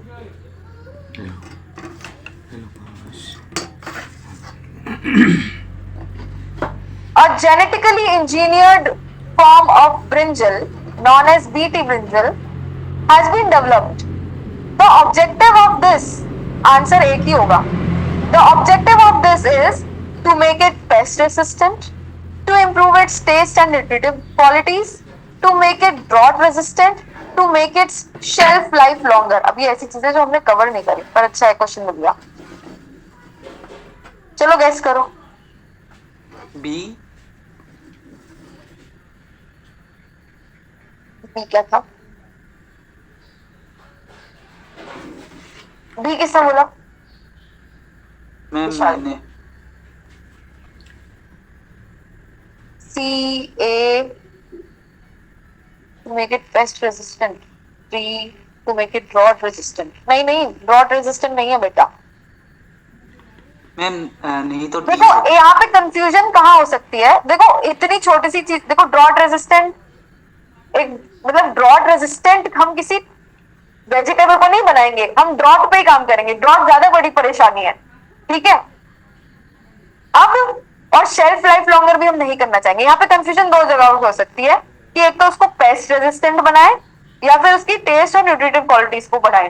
पर हमने देखा कि हम लोग गोल्डन राइस वगैरह भी बना रहे हैं जिसमें हम लोग न्यूट्रिटिव क्वालिटीज पे ध्यान दे रहे हैं, तो ऐसे तुक्का लगा सकते हैं यहाँ पे. तो आंसर विल बी बी. ठीक है, यहाँ का आंसर है बीटी ब्रिंजल का जो ऑब्जेक्टिव था ना बच्चों बनाने का, तो it was to improve its taste and nutritive qualities. लिख लो नोट्स में. इतने में दूसरा क्वेश्चन देखिए.